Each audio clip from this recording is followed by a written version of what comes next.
The commander pressed the trigger and laughed. He watched the concrete crush down onto the one soldier who had never once fired a weapon, the medic who had sworn to save lives instead of take them, and he laughed like a man burying something he hated. He wanted her gone. He wanted the quiet woman who kept pulling wounded men back from death to be nothing but dust under a fallen roof. What he did not know was that under 9 bullets in a collapsed building, her heart was still beating. Before we go further, if this story moves you, please subscribe to the channel and stay with me all the way to the end and comment the name of the city you are watching from right now so I can see just how far Emily's story has traveled. Emily Carter was 24 years old the day she landed in eastern Afghanistan, and the first thing the men noticed about her was that she did not look like she belonged. She stood just over 5 feet tall. Her voice was soft, almost too gentle for the noise of that place. She carried a medical bag on her shoulder, the way other people carried a purse close and easy, like it was simply part of her body. And when she stepped off that helicopter into the dust in the heat, more than one Marine looked at her, then looked at each other and thought the same unkind thought without saying it out loud. She won't last a week. A big sergeant named Cole was the first one to say something. He was leaning against a barrier with his arms crossed, chewing on a toothpick, and he watched her walk toward the medical tent, and he said loud enough for her to hear, "They sent us a nurse. God help us, they sent us a nurse." Emily stopped. She did not get angry. She just turned and looked at him with those calm brown eyes and said, "Combat medic, and if you catch a bullet out there, Sergeant, I'm the nurse who's going to keep your heart beating long enough for you to apologize to me." A couple of the men laughed. Cole did not. He just grunted and looked away, and that was the first small victory, the first tiny crack in the wall the whole base had built up against her before she ever said a word. But a joke on the first day does not earn a soldier's trust. Trust out there was not given, it was bled for. That first night she could not sleep. She lay on the thin cot in the corner of the medical tent and listened to the base breathe around her, the generators humming, the wind pushing against the canvas, the far-off crack of something that might have been gunfire and might have been thunder. And she reached into her jacket and pulled out a photograph she had carried since the day she signed up. It was a picture of her father standing in the driveway of their little house in Ohio, one hand raised, waving goodbye. He had not smiled in that picture. He had tried to, but the smile had not reached his eyes. She remembered the last thing he said to her before she left. He had held both her hands in his, and he had said, "Emily, I'm not afraid of you dying out there. I raised a strong girl. I'm afraid of you coming home a different person than the one who left." "I won't, Dad," she had told him. "War changes people, baby. Not me. I became a medic to save people. I don't want to become someone who takes lives. I'll patch them up and I'll bring them home, and that's all I'll ever do. I promise you that." He had looked at her for a long time. Then he had said so quietly, she almost missed it, "Don't make promises to the war, Emily. The war doesn't keep them for you." She had not understood what he meant. Lying on that cot halfway around the world, she still did not understand it. But she held on to her promise anyway, held it the way she held that medical bag close and easy, like it was part of her body. She would save lives. She would never take one. That was who she was. The war had other plans. The men warmed to her slowly the way men like that always do, one small moment at a time.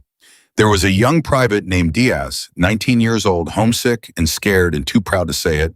And one night he came into the medical tent with a blister on his heel that had gone bad. And while she cleaned it, she got him talking about his mother's cooking, and by the time she was done bandaging it, he was laughing and wiping his eyes at the same time. He never forgot that. He told the other men, this new medic, "She's all right. She listens." There was the corporal who took shrapnel in his shoulder during a patrol, and she was there before the dust even settled her hands, already inside the wound. Her voice steady as a heartbeat, saying, "Look at me, look at my face. You're not going anywhere today. Not on my watch." And he lived. And he told people why. And little by little, the wall came down. But there was still a question hanging over her, and every man on that base knew it, and none of them would say it to her face. It hung in the air every time a firefight kicked off, and she ran the wrong way toward the shooting, toward the wounded, with nothing in her hands but bandages and hope. It was the question of what she would do if the day ever came when saving a life meant taking one. Whether she could, whether she would.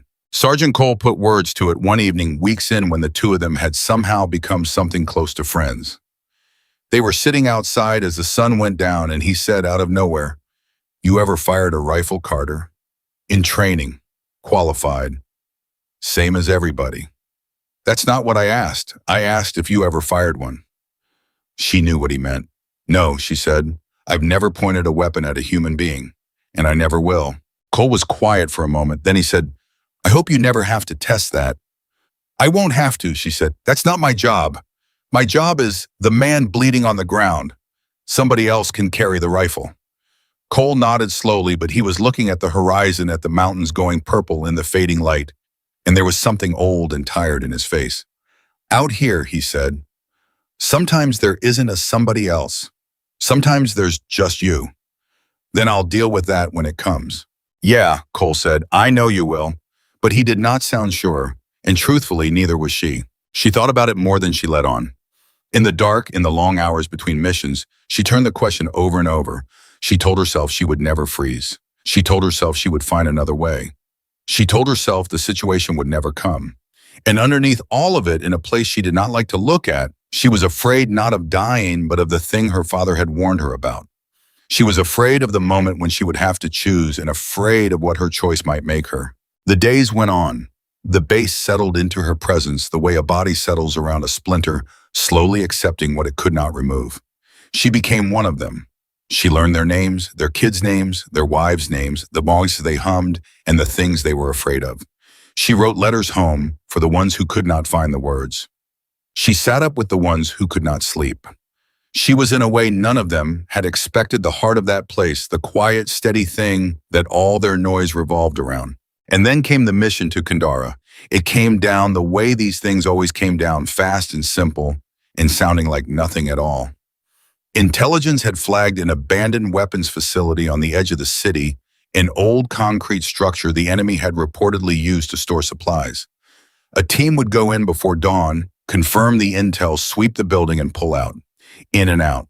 Routine. The kind of mission that got a paragraph in a report and then got forgotten. The team leader, a lieutenant named Barnes, briefed them in the gray hour before sunrise. Emily was there because a medic was always there.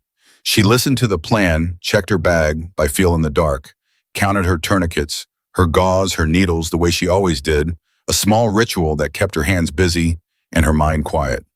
Cole was going on the mission. So was young Diaz. So was the corporal whose shoulder she had stitched. Familiar faces. Her people.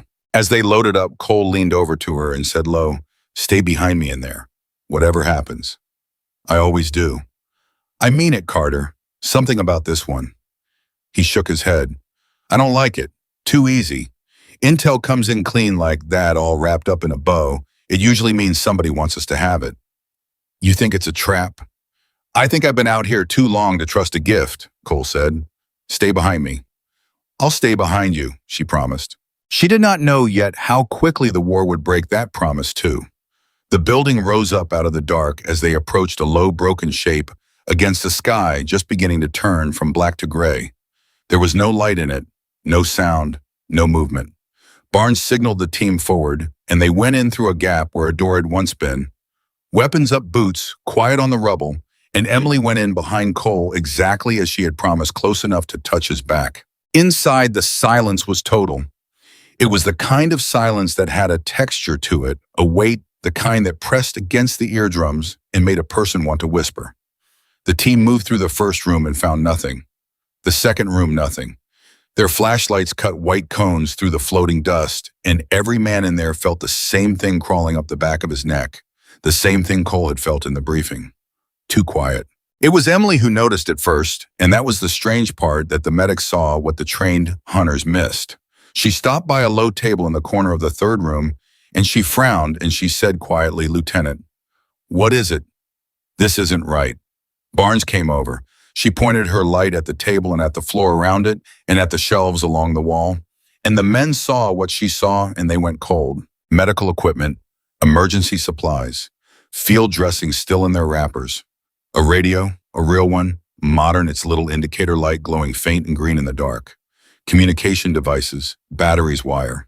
"This isn't an abandoned warehouse," Emily said, and her voice had dropped to almost nothing. "They didn't leave this. Nobody abandons working equipment. Nobody leaves a live radio behind." She looked up at Barnes and the understanding passed between them like a current. They wanted us to come inside. Out, Barnes said. Everybody out. Now, move, move, move. They never made it, ever. Emily would spend the rest of her life trying to remember the exact moment, and she never could. There was the word move, and there was Cole's hand grabbing her sleeve to pull her toward the door, and then there was no floor and no ceiling and no up and no down. There was a sound so enormous it was not a sound at all. It was a physical thing that hit her whole body at once, and there was white light, and then there was nothing. The building came down on top of them.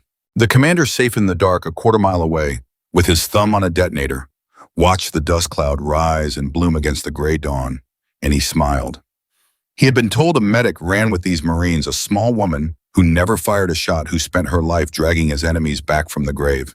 He had wanted her most of all. He had wanted the healer buried, and now he believed she was. He was wrong. When Emily woke, she did not know she was awake. There was no light. There was a weight on her chest and her legs and her whole body, a pressure so complete that for a moment she thought she had died.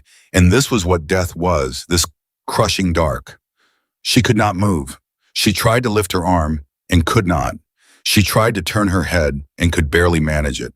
Concrete pressed against her from every side, holding her in place like a fist closed around a bird. She could not feel one of her legs. She reached for it in her mind, searching for it the way you search a dark room for a light switch, and found nothing, just an absence, a numbness that frightened her more than pain would have. Her breath came shallow and wet. Something was broken inside her chest. She could tell by the way each breath caught and stabbed. She tasted blood in her mouth, thick and metallic. She could feel it on her face and her eyes, matting her hair against her forehead. 9 wounds. She did not know the number, yet could not have counted them, buried in that dark. But her body knew. Shrapnel and bullets both torn through her arms, her side, her leg, her shoulder. She was by every measure she had ever been trained to recognize a woman who should have already been dead. But she was not dead. She was awake in the dark, and her mind, that steady, trained mind, began to do the only thing it knew how to do. Assess, prioritize, act. She was injured, badly. She could feel that, but she was breathing, and if she was breathing, she was alive. And if she was alive, there was work to do. Cole, she whispered. Her voice came out as almost nothing, a rasp, a scrape. Cole, Barnes, anybody, Diaz. Nothing answered her, but the settling of the ruins, the small shifts and groans of a broken building finding its new shape. She tried again, louder, and the effort sent a spear of pain through her chest that made her vision go white. Somebody answer me, please. And then from somewhere off to her right, close and yet impossibly far in that darkness, a sound, a cough, a wet, weak, terrible cough, and a voice, young, frightened, fading. Help, somebody, please, I can't move.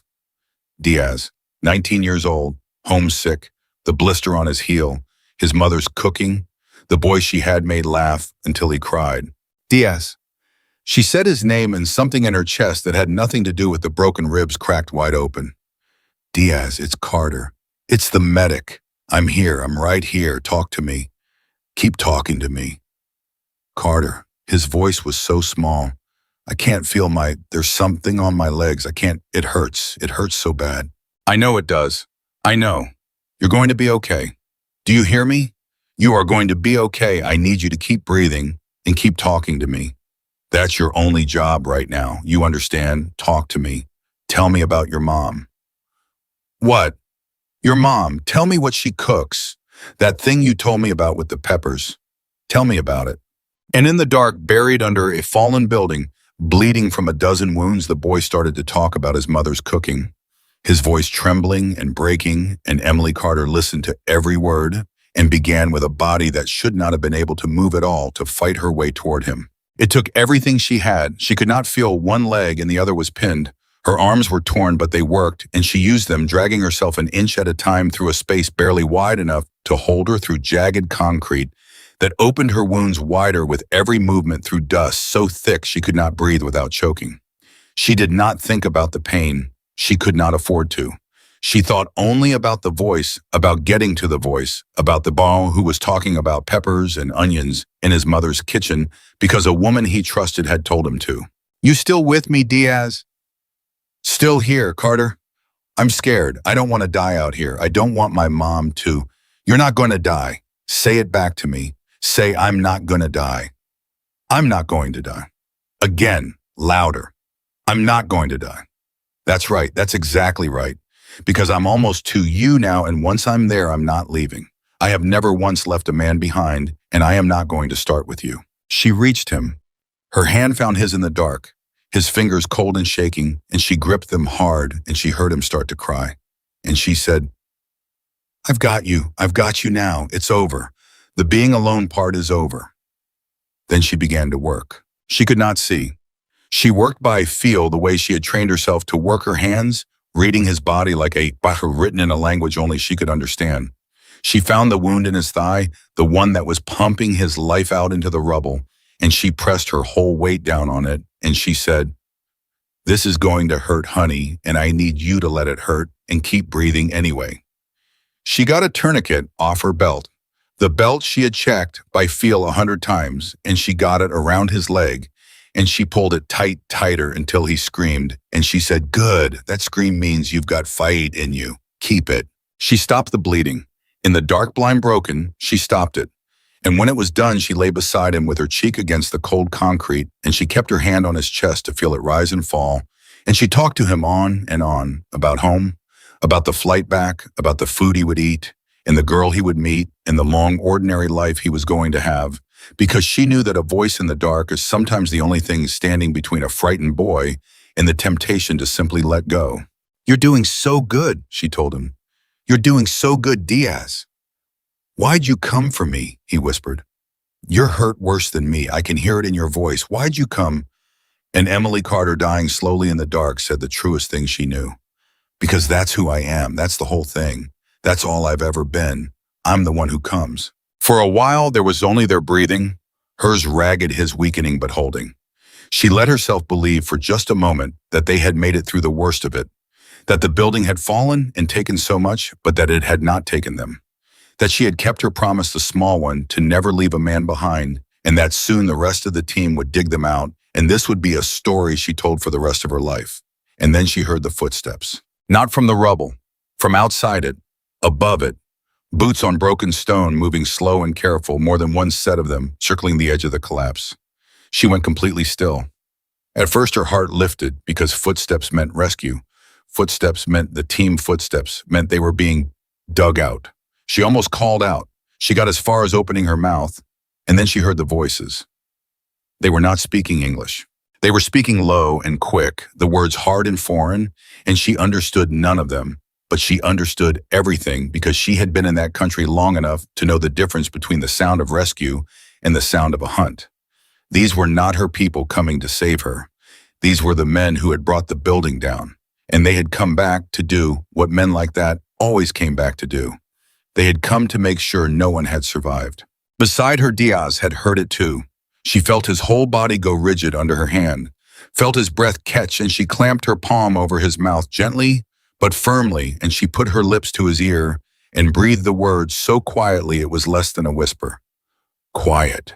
The footsteps moved along the edge of the ruins. She could hear them stopping, starting the men calling out to each other, the scrape of rubble being pulled aside as they searched for bodies, searching for the wounded, searching for anyone still drawing breath so they could make sure that breath was their last. And Emily Carter, the medic who had promised her father she would never take a life, the medic who had told Sergeant Cole she would never point a weapon at another human being, the medic who had built her entire self around the belief that she healed and did not harm, felt her hand move in the dark and felt it close around something cold and metal and terrible lying in the rubble just a few feet away. A rifle. Cole's rifle, or Barnes's or Diaz's, thrown loose by the blast, lying there in the dust within her reach, as if the war itself had placed it in her hand. She looked at it in the dark she could not see through. She looked at the boy beside her, his life held together by nothing but her hands and her promise. She listened to the footsteps of the men who had buried her, coming closer, closer, close enough now that she could hear them breathing. And for the first time in her entire life, Emily Carter faced the choice she had spent every waking day of that deployment praying she would never have to face. Save the boy, or stay the person she had promised her father she would always be. She could not do both.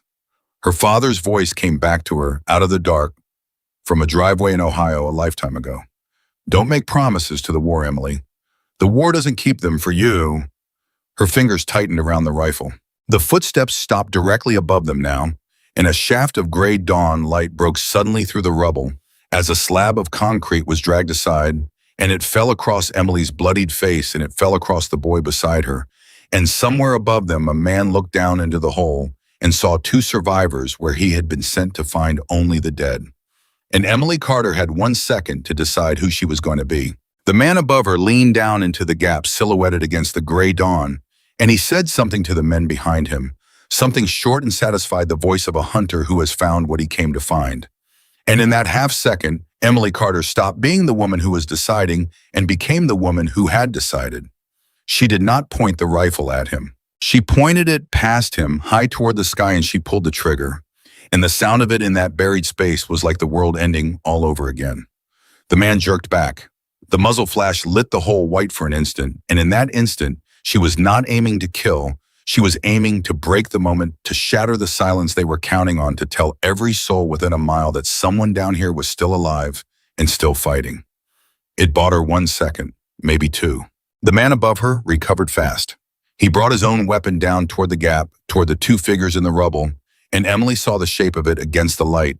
And this time there was no aiming past, no warning shot, no room left for the woman she had been.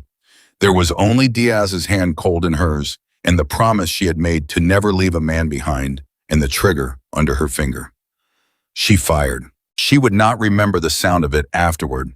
She would remember for the rest of her life the way her whole body recoiled from what she had done, not from the rifle, but from the crossing of the line she had drawn for herself in a driveway in Ohio, the line her father had begged her not to make promises about.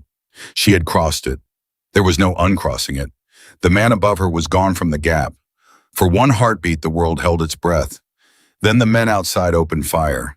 The rubble around her exploded into fragments as rounds poured into the collapse, chewing the concrete, kicking up dust that filled her lungs and blinded eyes that were already blind. She threw her body over Diaz, what was left of her body, her torn and broken body, and she pressed him down into the earth, and she covered him with herself, and she felt something strike her again, high on the back, another wound to add to the ones she had already stopped counting. "Carter!" Diaz screamed under tear. "Carter, you're hit. I'm fine." She lied through her teeth. "I'm fine. Stay down. Stay under me. Do not move. You're bleeding on me. Oh God, you're bleeding. You have to." "Diaz." Her voice cut through his panic like a blade, low and absolutely steady, the same voice she had used on a dozen dying men, the voice that did not allow for argument. "I need you to listen to me. Can you do that?" Yeah. "I have been shot before today, more times than I can count. And I am still talking to you, which means I am still alive, which means you are still alive, and we are going to stay that way.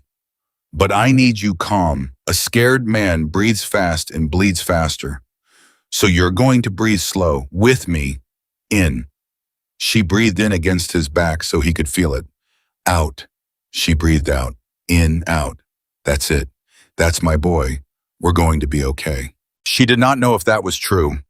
She had stopped one wound on him and taken 3 more on herself doing it, and the men outside were regrouping, and she had exactly 1 rifle with a magazine.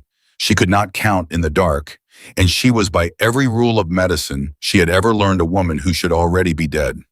But she said it anyway because a voice in the dark was still the only medicine she had left, and she would keep giving it until she had nothing left to give. The firing stopped. The silence that followed was worse. She knew what it meant. It meant they were coming in. It meant they had realized shooting blind into rubble was a waste of ammunition, and now they were going to climb down into the hole and finish it by hand. She could hear them, the scrape and shift of men lowering themselves into the collapsed clothes, now so close, and she gripped the rifle and she made a terrible arithmetic in her head. How many rounds, how many men, how many seconds until they reached her, how long she could hold. Not long. She knew it was not long. "Diaz," she whispered, "when I tell you to, I need you to yell, as loud as you can. I need you to yell, 'We're U.S. personnel. We need extraction. We are here.' Can you do that? They'll find us." "Not them. Our people are out there somewhere. Cole was outside when Cole might still be. Somebody heard that shot. Somebody is coming. And when they get close, they need to know exactly where we are. So you're going to be my radio. You're going to be the loudest thing in this whole valley. Understand? What about you? I'm going to keep the door closed until they get here." She felt him understand what she meant, felt his hand tighten on hers, felt him try to argue and fail. And then because he was 19 and terrified, and because she had told him to, he lifted his broken voice toward the gray light above them, and he screamed into the dawn, "U.S. personnel, we need extraction. We are here. We are alive." The men in the rubble heard it too, and they moved faster. The first one reached her before she was ready. She heard him more than saw him, a shape dropping down into the space 3 feet away, and she swung the rifle toward the sound, and she fired, and the shape fell. And she did not have time to feel anything about it, not horror, not guilt, not the weight of the line she was crossing, again and again now, because there was another behind him and another, and she was firing into the dark at sounds and shapes, protecting the boy behind her holding the door. She was hit again. She did not know where. Her body had become a single sheet of pain, and she could no longer separate one wound from another. Her vision, what little the dark allowed, was tunneling, going soft at the edges, and she knew that feeling. She had watched it come over the faces of dying men 100 times, and she thought with a strange clinical calm, "So this is what it's like from the inside." "DS," she said, and her voice had gone thick and slow. "Keep yelling. Don't stop. Whatever happens to me, don't stop yelling." "Carter, no, stay with me. You have to stay with." "That's an order, Private." And the boy, weeping, kept yelling into the dawn, and Emily Carter, running out of blood and running out of time, raised the rifle one more time toward the sound of the men coming to kill them both, and held the door. She did not hear the SEAL team arrive. She had gone somewhere else by then, somewhere deep and dark and quiet, a place with no pain in it, a driveway in Ohio where her father stood with his hand raised, not waving goodbye now, but waving her home. She was aware of a change in the noise above her, a new rhythm of gunfire, faster, more disciplined, coming from a different direction. She was aware of shouting in English. She was aware distantly, the way you are aware of things in a dream, that the men who had been coming for her were no longer coming. But she could not hold on to any of it. She was slipping, and she knew she was slipping, and the last coherent thought she had before the dark took her completely was not fear and was not pain. It was Diaz. She turned her head with the last of her strength, and she found his hand in the dark, and she gripped it, and she thought not out loud because she no longer had a voice. "I kept the door closed. I kept it closed long enough. You're going to be okay now, honey. You're going to go home and eat your mother's cooking, and I kept the door closed." And then she let go.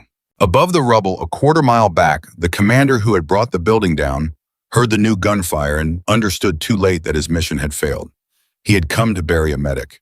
Instead, he had woken a nightmare. He faded back into the broken city with his surviving men, and he told himself the woman was surely dead by now. Buried under 9 wounds and a fallen roof, and he was almost right. He was so close to right. But almost is the cruelest word in any language, and it was the word that would haunt him for the rest of his short life, because the medic he thought he had killed was at that very moment being dug out of the earth by men who did not know her name and had already decided they would die before they left her in it. The SEAL team had not expected survivors. They had come to Kandahar for a recovery, not a rescue. The intelligence had reached them fast.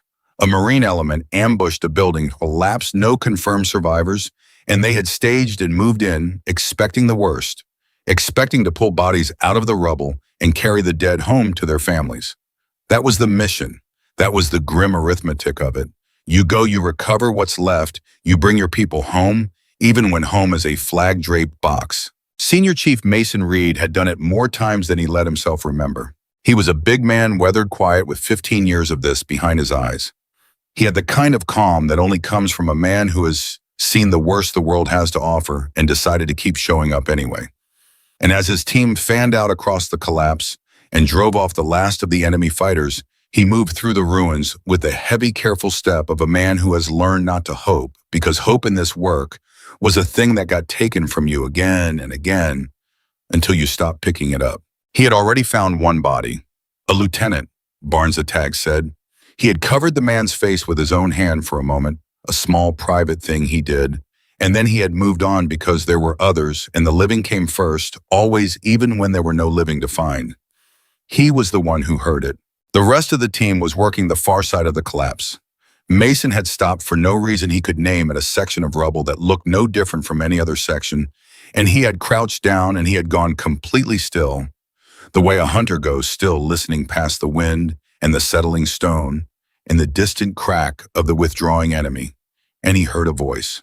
It was thin, it was broken, it was barely a voice at all, more like the memory of one, and it was saying the same words over and over, a boy's voice cracked and exhausted and refusing, absolutely refusing to stop. U.S. personnel, we need extraction. We are here. We are alive. U.S. personnel, we need extraction. Mason Reed was moving before his mind had finished processing it. I've got a live one, he roared, and his voice carried across the whole collapse, and every man on that team turned as one and started toward him. Live voice this section, I need everybody now, now, now. He tore at the rubble with his bare hands. He did not wait for tools. He did not wait for a plan. He grabbed a slab of concrete that should have taken 3 men to move, and he moved it alone, driven by something older and deeper than training, and he called down into the dark. Talk to me, keep talking. We're coming, you hear me, we are coming. Do not stop talking. Harekat, we're here, the boy's voice sobbed up out of the earth. We're here, oh God, please, she's not answering. She stopped answering, please, she's not. How many? Mason shouted, digging. How many are you? 2, it's 2, me and the medic. She was talking. She was right here. She was covering me, and she stopped talking. You have to hurry. She's not breathing right, please. A medic. Mason Reed's blood ran cold and hot at the same time. There had been a medic on the manifest, a small woman. He had read the name in the briefing and thought the way everyone thought that she would be the first one they found dead, the little medic who never fired a shot, buried under a building the enemy dropped on her head. Faster, he snarled at his men who were beside him, now tearing at the rubble in a frenzy. We are not losing anybody today. Not one. Faster. They dug like men possessed. Rounds still snapped overhead from the last stubborn enemy positions, and the team's rear security fired back without being told. And nobody flinched. Nobody slowed, because down in that hole, there was a boy who would not stop calling out, and a medic who had stopped, and every second was the difference between a rescue and a recovery.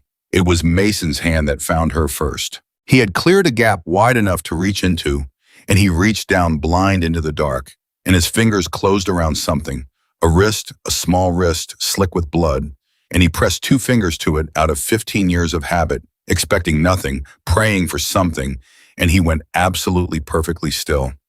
The whole world stopped. His men saw his face change. They saw the big man freeze with his arm buried to the shoulder in the rubble, and his eyes go wide and distant, the way a man's eyes go when everything he thought he knew is being rewritten in a single instant. Chief, one of them said. Chief, what have you got? Mason Reed did not answer for a long moment. He kept his fingers pressed to that small bloody wrist, and he closed his eyes and he felt it again to be sure, because he could not afford to be wrong about this. He could not afford to give this to his men and then take it away. There, faint, impossibly faint, a flutter under his fingers, slow and thready, and almost not there at all, but there. She has a pulse, Mason Reed said. The words came out quiet, almost disbelieving. And then he said them again, louder, and there was something in his voice that none of his men had ever heard from him in all their years serving under him. A crack, a break, the sound of a man who had come expecting to carry home the dead and had instead found against every law of God and physics and wore a living heartbeat under a fallen building. She has a pulse. She's alive.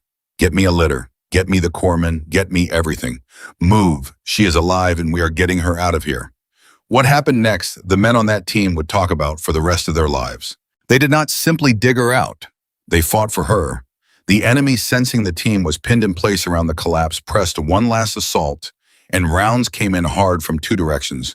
And any sane commander would have called it, would have said the position was too hot, would have ordered a withdrawal and marked the survivors as a loss because you do not trade living men for the almost dead. Mason Reed did not call it. He stood up in the middle of that fire at his full height, an enormous target, and he pointed at the 2 nearest operators and he said, You get down in that hole and you get them out. I don't care how you get them out. The rest of you on me. We are going to make so much noise that these animals forget we were ever digging. Suppress everything that moves. Nobody, and I mean nobody, touches that hole. We hold this ground until both of them are on a bird. Are we clear? Clear, Chief. Then let's give them hell. And they did. The two operators lowered themselves into the dark and found the boy first, and Diaz even then, even half dead himself, would not let them take him until they took her. Her first, he kept saying, gripping her hand, refusing to release it. Her first, she covered me. She took the bullets that were meant for me. You take her first, or you don't take me at all. And the operators, hard men killers, felt something move in their chests, and they got her free first, exactly as the boy demanded, because you do not argue with a devotion like that, you honor it. They passed her up out of the earth like she was made of glass.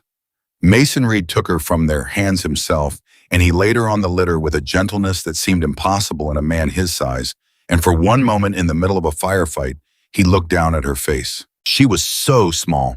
That was the thing that struck him. The thing that would not leave him.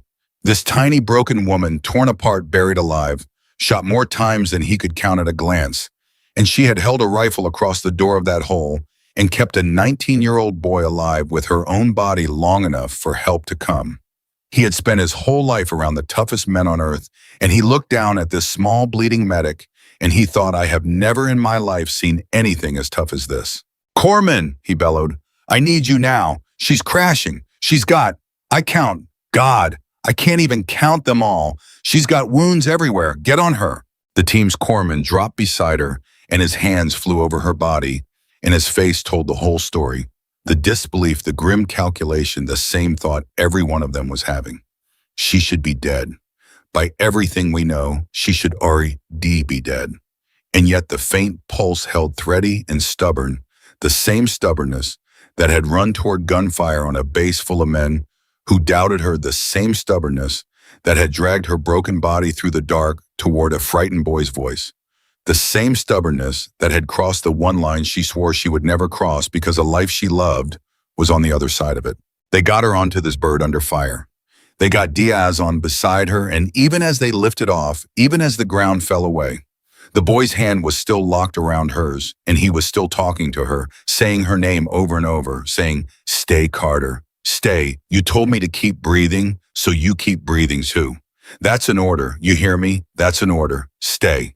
Mason Reed sat across from them in the shaking, roaring dark of the helicopter, watching the corpsman work, watching that faint pulse fight to keep itself alive, and he did something he had not done in years. He lowered his head and he prayed. He prayed to a God he was not sure he believed in anymore, and he said in the privacy of his own heart over the noise of the rotors, don't you take this one. Do you hear me? You do not get to take this one, not after what she did. You leave her here. You leave her with us. The medic they had all expected to find dead was still alive when the helicopter touched down at the field hospital. Barely, by threads, but alive. And as they rushed her through the doors, as the surgeons swarmed, and the machines began their frantic beeping, and someone finally counted the wounds and said the number out loud, 99, separate wounds. How is she alive? How is this woman alive? Mason Reed stood at the doors. He was not allowed to pass through, covered in her blood and the dust of a fallen building, and he made himself a promise. He did not know her yet. He did not know about the driveway in Ohio, or the father who had begged her not to change, or the promise she had made and broken to save a boy's life. He did not know that saving this stranger would end up meaning as much to him as it did to her. He knew only what he had seen, a small woman who held a door in the dark, and it was enough. He would find out if she made it, and if she made it, he would come and see her, and he would tell her what he had seen in that hole, the thing she needed to hear, the thing he could already sense she did not understand about herself. But first she had to live through the night, and in an operating room down the hall under lights she could not see, and hands she could not feel, the medic everyone thought would break, began the longest fight of her life. The man above her leaned down into the case silhouetted against the gray dawn, and he said something to the men behind him, something short and satisfied, the voice of a hunter who has found what he came to find. And in that half second, Emily Carter stopped being the woman who was deciding and became the woman who had decided. She did not point the rifle at him. She pointed it past him, high toward the sky, and she pulled the trigger, and the sound of it in that buried space was like the world ending all over again. The man jerked back. The muzzle flash lit the hole white for an instant, and in that instant, she was not aiming to kill. She was aiming to break the moment, to shatter the silence they were counting on, to tell every soul within a mile that someone down here was still alive and still fighting. It bought her 1 second, maybe 2. The man above her recovered fast. He brought his own weapon down toward the gap, toward the 2 figures in the rubble, and Emily saw the shape of it against the light. And this time there was no aiming past, no warning shot, no room left for the woman she had been. There was only Diaz's hand, cold in hers, and the promise she had made to never leave a man behind and the trigger under her finger. She fired. She would not remember the sound of it afterward. She would remember for the rest of her life the way her whole body recoiled from what she had done, not from the rifle, but from the crossing of the line she had drawn for herself in a driveway in Ohio, the line her father had begged her not to make promises about. She had crossed it. There was no uncrossing it. The man above her was gone from the gap. For 1 heartbeat, the world held its breath. Then the men outside opened fire. The rubble around her exploded into fragments as iron rounds poured into the collapse, chewing the concrete, kicking up dust that filled her lungs and blinded eyes that were already blind. She threw her body over Diaz, what was left of her body, her torn and broken body, and she pressed him down into the earth, and she covered him with herself, and she felt something strike her again, high on the back, another wound to add to the ones she had already stopped counting. "Carter!" Diaz screamed under her. "Carter, you're hit. I'm fine," she lied through her teeth. "I'm fine. Stay down. Stay under me. Do not move. You're bleeding on me. Oh God, you're bleeding. You have to." "Diaz." Her voice cut through his panic like a blade, low and absolutely steady. The same voice she had used on a dozen dying men. The voice that did not allow for argument. "I need you to listen to me. Can you do that?" Yeah. "I have been shot before today more times than I can count. And I am still talking to you, which means I am still alive, which means you are still alive, and we are going to stay that way. But I need you calm. A scared man breathes fast and bleeds faster. So you're going to breathe slow. With me. In." She breathed in against his back so he could feel it. "Out." She breathed out. "In, out. That's it. That's my boy. We're going to be okay." She did not know if that was true. She had stopped 1 wound on him and taken 3 more on herself doing it, and the men outside were regrouping, and she had exactly 1 rifle with a magazine. She could not count in the dark. And she was, by every rule of medicine she had ever learned, a woman who should already be dead. But she said it anyway because a voice in the dark was still the only medicine she had left, and she would keep giving it until she had nothing left to give. The firing stopped. The silence that followed was worse. She knew what it meant. It meant they were coming in. It meant they had realized shooting blind in a rubble was a waste of ammunition, and now they were going to climb down into the hole and finish it by hand.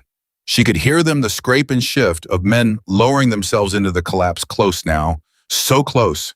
And she gripped the rifle and she made a terrible arithmetic in her head. How many rounds? How many men? How many seconds until they reached her? How long she could hold? Not long. She knew it was not long. "Diaz," she whispered, "when I tell you to, I need you to yell. As loud as you can. I need you to yell, 'We're U.S. personnel. We need extraction. We are here.' Can you do that?" "Oh, they'll find us." "Not them. Our people are out there somewhere. Cole was outside when Cole might still be. Somebody heard that shot. Somebody is coming. And when they get close, they need to know exactly where we are. So you're going to be my radio. You're going to be the loudest thing in this whole valley. Understand? What about you? I'm going to keep the door closed until they get here." She felt him understand what she meant, felt his hand tighten on hers, felt him try to argue and fail. And then, because he was 19 and terrified, and because she had told him to, he lifted his broken voice toward the gray light above them, and he screamed into the dawn. "U.S. personnel, we need extraction. We are here. We are alive." The men in the rubble heard it too, and they moved faster. The first one reached her before she was ready. She heard him more than saw him, a shape dropping down into the space 3 feet away, and she swung the rifle toward the sound, and she fired, and the shape fell.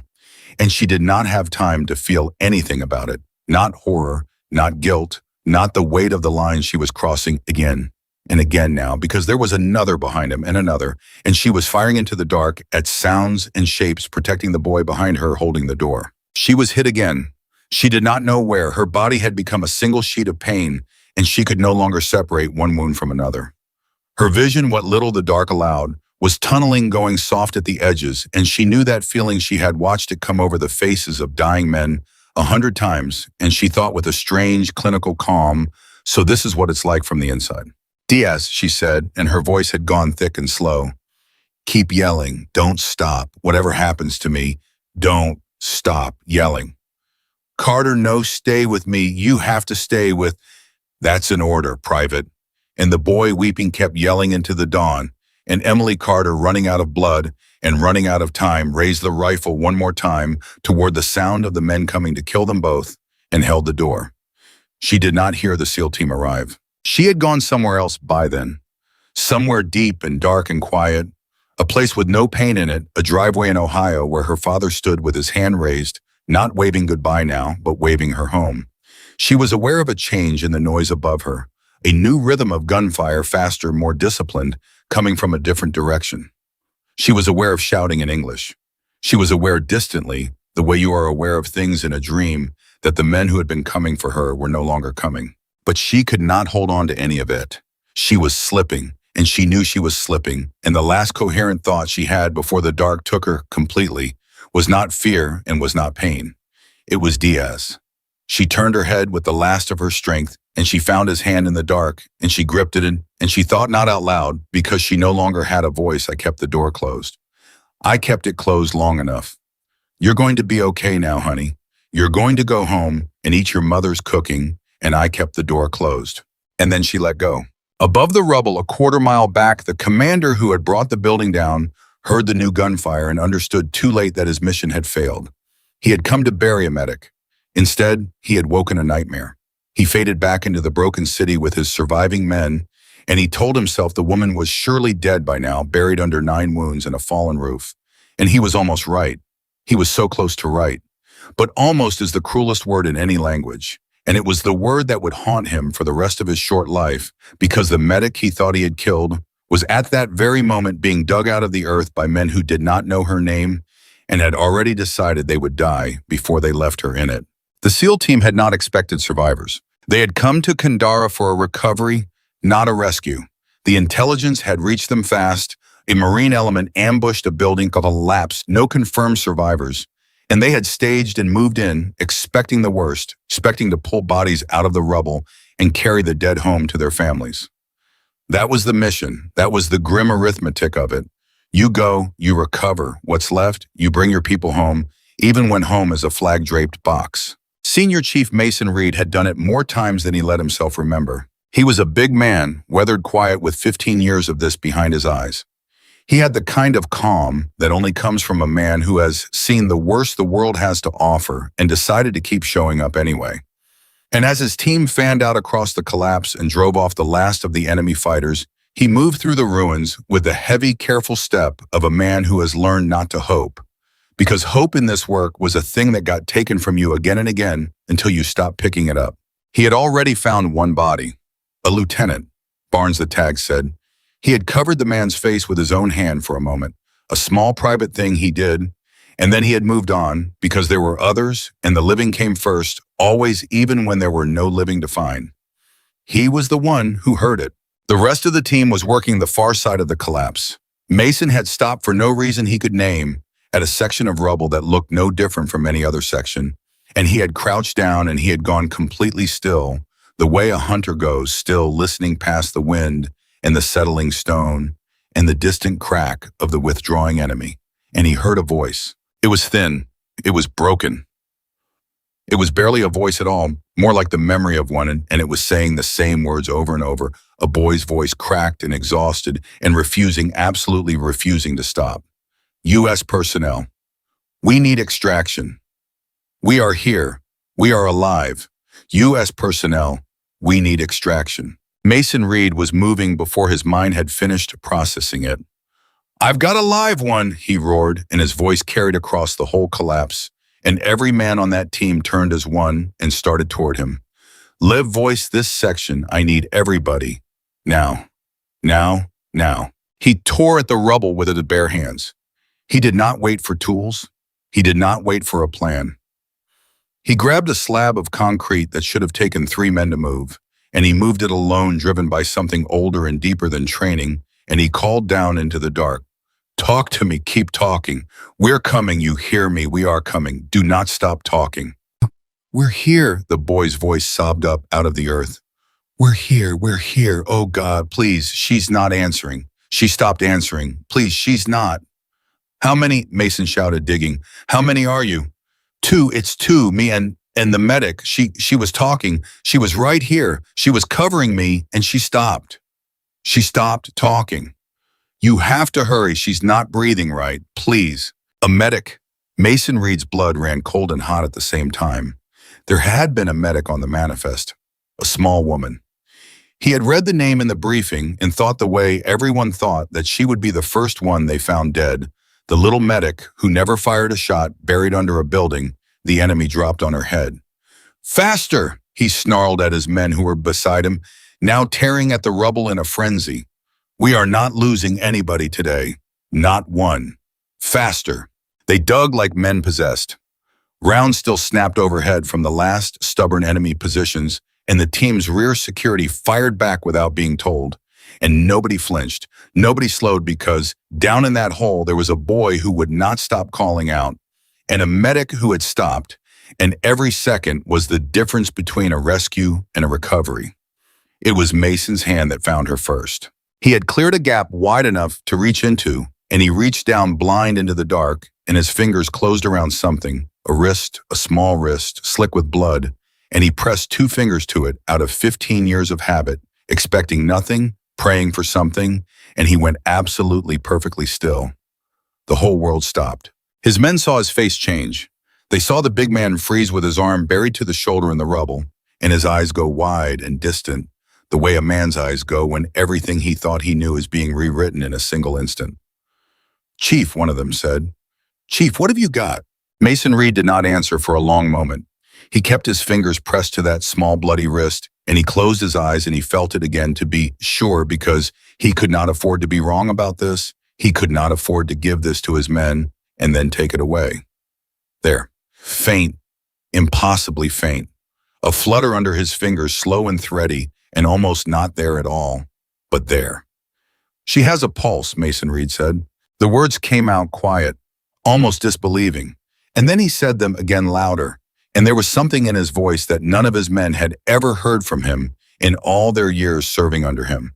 A crack, a break, the sound of a man who had come expecting to carry home the dead and had instead found against every law of God and physics and war a living heartbeat under a fallen building. She has a pulse. She is alive. Get me a litter. Get me the corpsman. Get me everything. Move. She is alive, and we are getting her out of here. What happened next, the men on that team would talk about for the rest of their lives. They did not simply dig her out. They fought for her. The enemy, sensing the team was pinned in place around the collapse, pressed one last assault, and rounds came in hard from 2 directions. And any sane commander would have said the position was too hot, would have ordered a withdrawal and marked the survivors as a loss because you do not trade living men for the almost dead. Mason Reed did not call it. He stood up in the middle of that fire at his full height, an enormous target, and he pointed at the 2 nearest operators and he said, you get down in that hole and you get them out. I don't care how you get them out. The rest of you on me. We are going to make so much noise that these animals forget we were ever digging. Suppress everything that moves. Nobody, and I mean nobody, touches that hole. We hold this ground until both of them are on a bird. Are we clear? Clear, Chief. Then let's give them hell. And they did. The 2 operators lowered themselves into the dark and found the boy first, and Diaz, even then, even half dead himself, would not let them take him until they took her. Her first, he kept saying, gripping her hand, refusing to release it. Her first, she covered me. She took the bullets that were meant for me. You take her first, or you don't take me at all. And the operators, hard men killers, felt something move in their chests, and they got her free first, exactly as the boy demanded. Because you do not argue with a devotion like that, you honor it. They passed her up out of the earth like she was made of glass. Mason Reed took her from their hands himself, and he laid her on the litter with a gentleness that seemed impossible in a man his size. And for one moment in the middle of a firefight, he looked down at her face. She was so small. That was the thing that struck him, the thing that would not leave him. This tiny broken woman, torn apart, buried alive, shot more times than he could count at a glance, and she had held a rifle across the door of that hole and kept a 19-year-old boy alive with her own body long enough for help to come. He had spent his whole life around the toughest men on earth, and he looked down at this small bleeding medic, and he thought, "I have never in my life seen anything as tough as this." "Corman," he bellowed, "I need you now. She's crashing. I count. God, I can't even count them all. She's got wounds everywhere. Get on her." The team's corpsman dropped beside her, and his hands flew over her body, and his face told the whole story. The disbelief, the grim calculation, the same thought every one of them was having. She should be dead. By everything we know, she should already be dead. And yet the faint pulse held thready and stubborn, the same stubbornness that had run toward gunfire on a base full of men who doubted her, the same stubbornness that had dragged her broken body through the dark toward a frightened boy's voice. The same stubbornness that had crossed the one line she swore she would never cross because a life she loved was on the other side of it. They got her onto the bird under fire. They got Diaz on beside her, and even as they lifted off, even as the ground fell away, the boy's hand was still locked around hers, and he was still talking to her, saying her name over and over, saying, "Stay, Carter. Stay. You told me to keep breathing, so you keep breathing, too. That's an order. You hear me? That's an order. Stay." Mason Reed sat across from them in the shaking, roaring dark of the helicopter, watching the corpsman work, watching that faint pulse fight to keep itself alive. And he did something he had not done in years. He lowered his head and he prayed. He prayed to a God he was not sure he believed in anymore. And he said in the privacy of his own heart, over the noise of the rotors, "Don't you take this one. Do you hear me? You do not get to take this one, not after what she did. You leave her here. You leave her with us." The medic they had all expected to find dead was still alive when the helicopter touched down at the field hospital. Barely, by threads, but alive. And as they rushed her through the doors, as the surgeons swarmed, and the machines began their frantic beeping, and someone finally counted the wounds and said the number out loud. 99 separate wounds. How is she alive? How is this woman alive? Mason Reed stood at the doors. He was not allowed to pass through, covered in her blood and the dust of a fallen building, and he made himself a promise. He did not know her yet. He did not know about the driveway in Ohio or the father who had begged her not to change, or the promise she had made and broken to save a boy's life. He did not know that saving this stranger would end up meaning as much to him as it did to her. He knew only what he had seen, a small woman who held a door in the dark, and it was enough. He would find out if she made it, and if she made it, he would come and see her, and he would tell her what he had seen in that hole, the thing she needed to hear, the thing he could already sense she did not understand about herself. But first she had to live through the night, and in an operating room down the hall under lights she could not see, and hands she could not feel, the medic everyone thought would break, began the longest fight of her life. She flatlined twice on the operating table, and both times a surgeon named Dr. Harmon refused to let her go. The first time 40 minutes into a surgery that everyone in that room expected to lose the machine, gave that long, flat scream that every one of them dreaded, and a young nurse said in a voice gone thin, "She's coding, Sam." And Dr. Harmon looked up from the ruin of her torso with his hands still inside her, and he said one word. No, not a question, not a plea, a command thrown at the universe itself. Charge. Now. She did not come all this way through all of that for us to lose her on a clean table with good light and every tool we own. Charge. They shocked her. Her small body jumped. The line stayed flat. Again, the line stayed flat. I said again, "Come on, Carter. I don't care that I've never met you. I care that a SEAL senior chief carried you in here covered in your blood and told me you held a door with a rifle in one hand and a boy's life in the other. Somebody who does that does not quit on me now again." The line jumped, and then faint, staggering, uncertain, it began to climb. The whole room exhaled at once. "There she is," Dr. Harmon breathed. "There she is. Okay. Stay with me. We are not done. We are so far from done. They were not done. They would be at that table for 6 hours, 9 wounds, and inside those 9 wounds, a map of everything the war had tried to take from her, and Dr. Harmon and his team went into each one and fought to give it back. A collapsed lung they reinflated. A shattered leg they pinned back together, saving it by a margin so thin that Harmon would later say he did not understand how the limb had survived, only that it had the way. Everything about this woman refused to obey the rules. Internal bleeding they chased from one place to the next. And through all of it, the pulse she had fought to keep in the dark under the building kept fighting on the table, stubborn, thready, always refusing to stop. Outside those doors, Senior Chief Mason Reed would not leave. His team had done their job. The rescue was over. There was no reason for him to stay, and every reason to go to sleep, to eat, to file the reports, to let the doctors do the part he could not do. His men told him as much. His lieutenant told him, "Chief, there's nothing more you can do here. Get some rest. We'll get word when there's word." Mason Reed sat in a plastic chair in a hallway that smelled of antiseptic and blood, his elbows on his knees and his big scarred hands hanging useless between them, and he said, "I'll wait." "Chief." I said, "I'll wait." He looked up and there was something in his face that ended the conversation. "I have carried a lot of people out of a lot of holes, and most of the time, I carry them straight to a box. This one had a pulse. Do you understand what I'm telling you? I put my fingers on a wrist under a collapsed building, expecting nothing, and there was a heartbeat there. That doesn't happen. That is not a thing that happens. And I am not going to walk away and find out in the morning that it stopped after all. I'm going to sit right here until somebody comes through those doors and tells me she's going to live. So sit down or go, but I'm staying."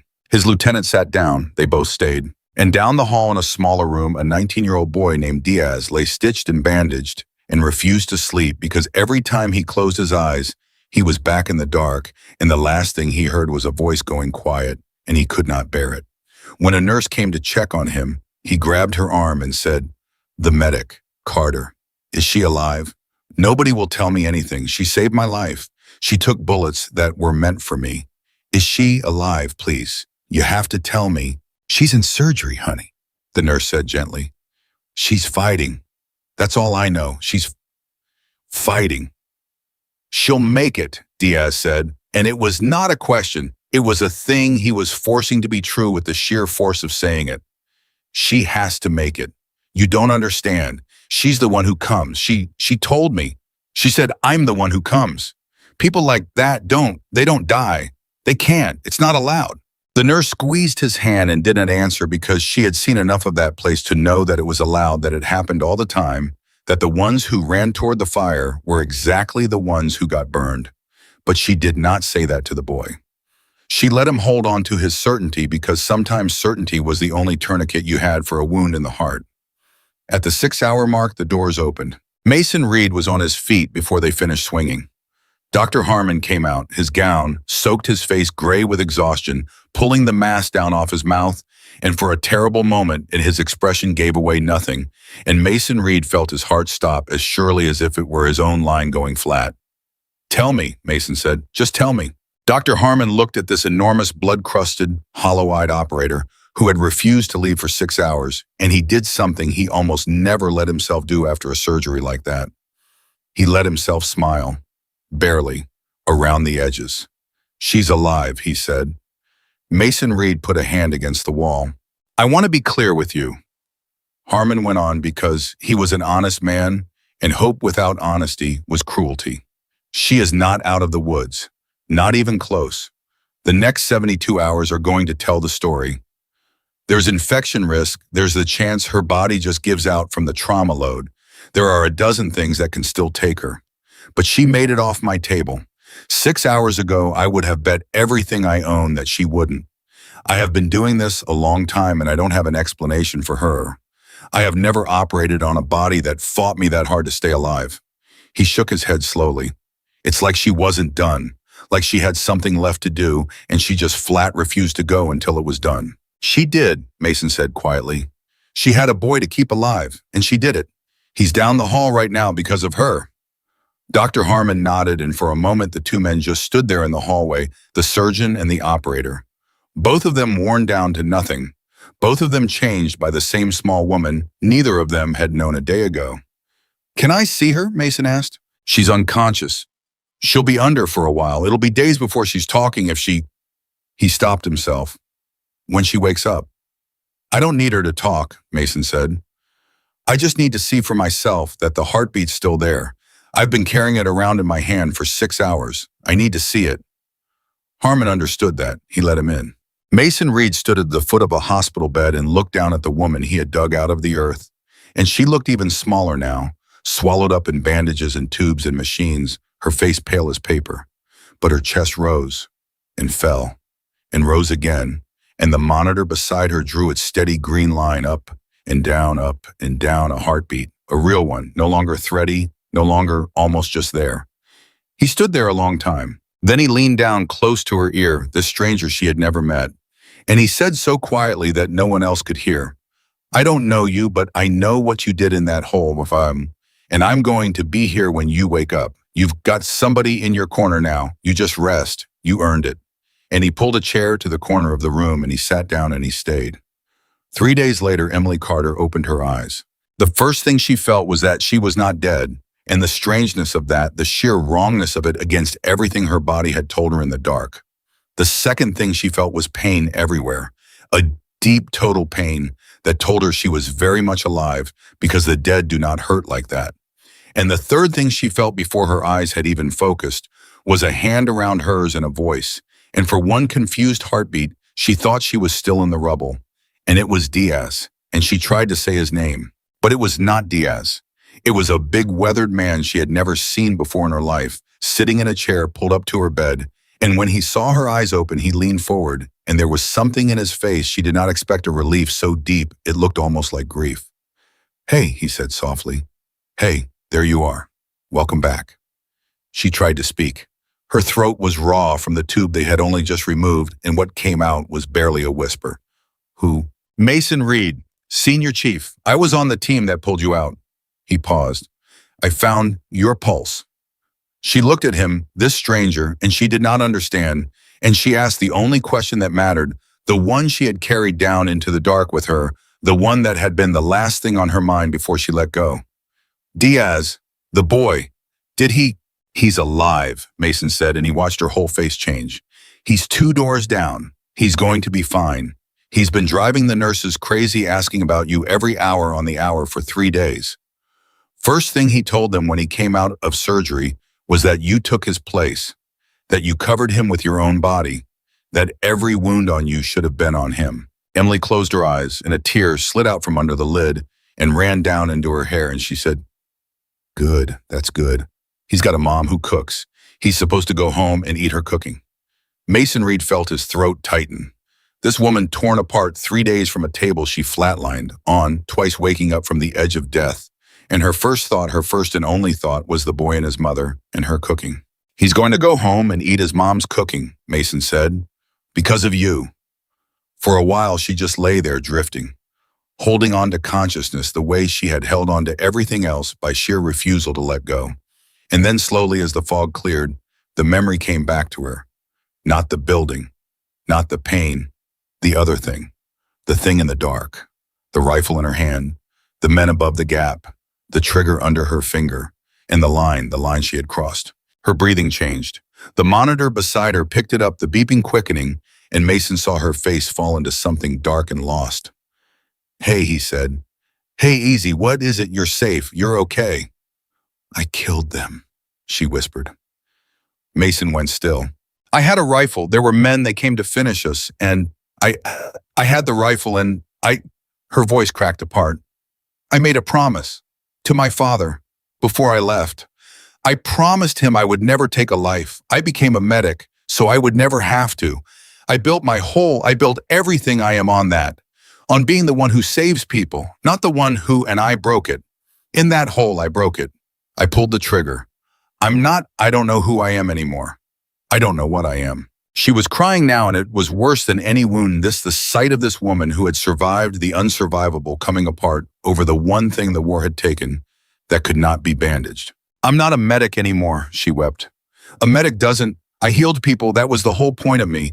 That was the only good thing, and now I'm just another person who kills. I became exactly what my father was afraid of. He told me. He told me the war doesn't keep your promises for you, and I didn't listen, and now I came back a different person, just like he said, and I don't want to be this. I don't want to be this. Mason Reed let her cry.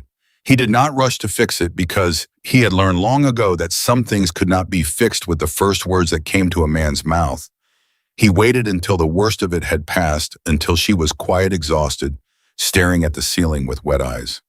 And then he said quietly, "Can I tell you what I saw in that hole?" She did not answer. "I've been doing this work for 15 years, Mason said. I have pulled a lot of people out of a lot of bad places. And most of the time, when I get to somebody who's been through what you'd been through, they're gone. And when they're not gone, they're just trying to survive, just trying to keep their own self breathing. That's not a criticism. That's human. That's what people do when they're dying. They hold on to their own life with both hands." He leaned forward.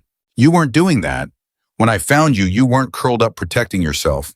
You were thrown over that boy, covering him. Your body was between him and everything that was trying to kill him. You had wounds on your back, Carter, on your back. You know what that means. It means you turned your back to the danger so it would hit you instead of him. You made yourself a shield out of a body that was already dying. And you had a rifle across that gap because the men who dropped a building on your head came back to make sure you were dead. And if you had done nothing, if you had kept that pretty promise perfectly clean, that boy would be in a box right now, and so would you." Emily was listening now. He could see it. "You keep saying you took lives," Mason said. "I'm telling you what I saw. I saw somebody stand in a doorway between innocent people and men who wanted to murder them. That's not taking a life. That's the opposite. That's the exact opposite. You didn't pick up that rifle because the war made you into a killer. You picked it up because there was a boy behind you who was going to, and you were the only thing left standing between him and the dark. That's not you losing who you are. That's the most who you are thing I have ever seen a human being do."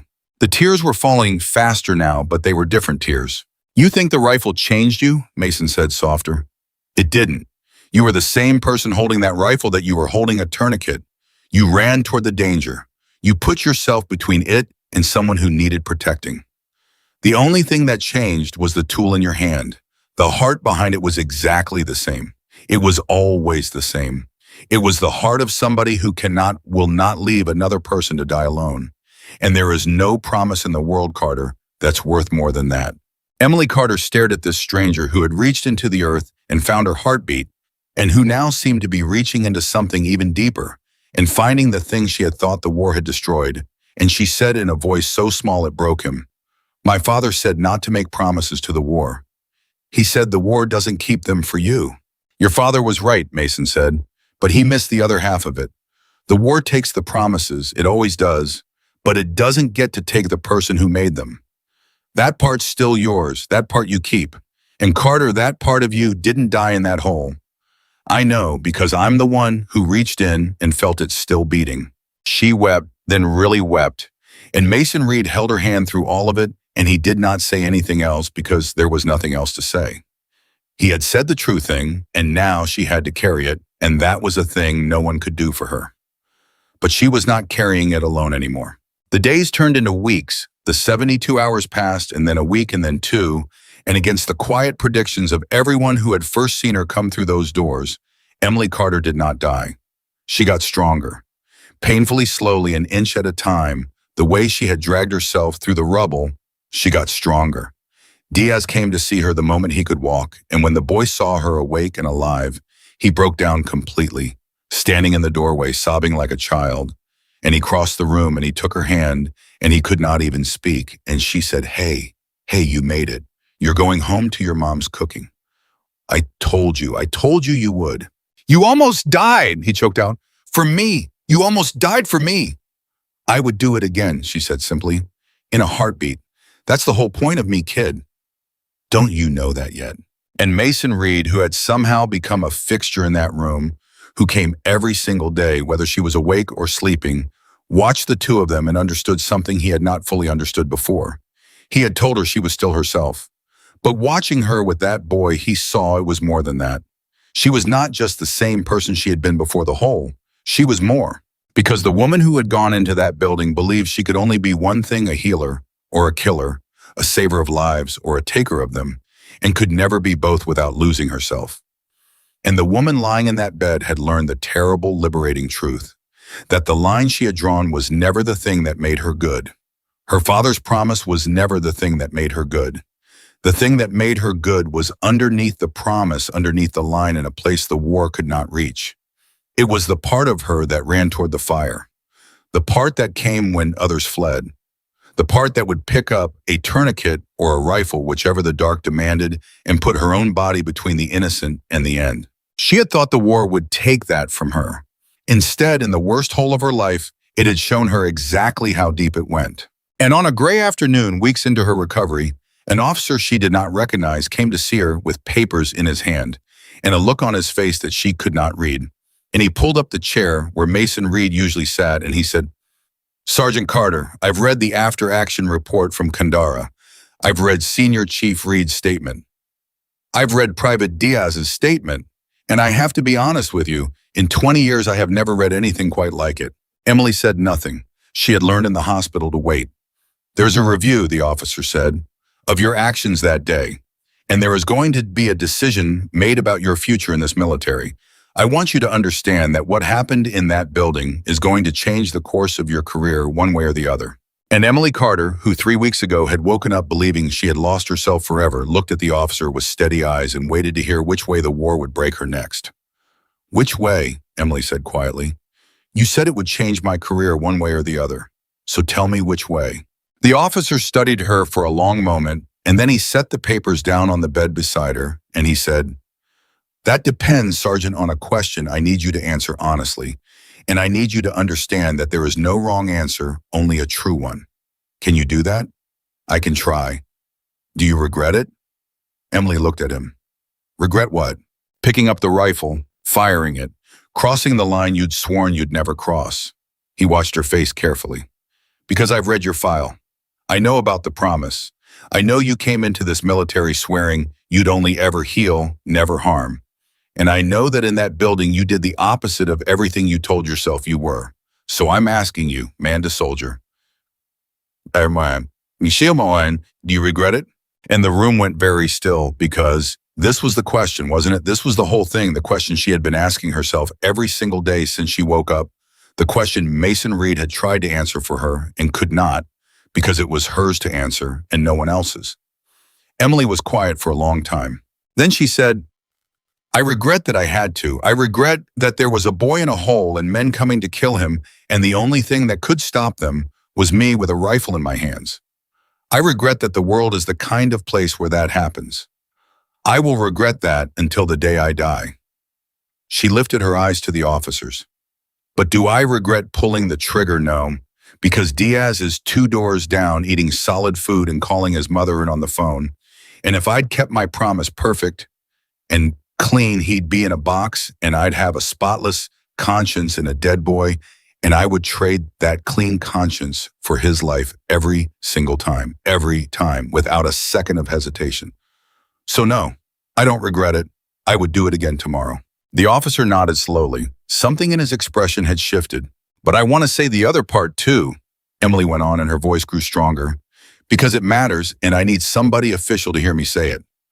I am not a shooter. I don't care what the report says I did.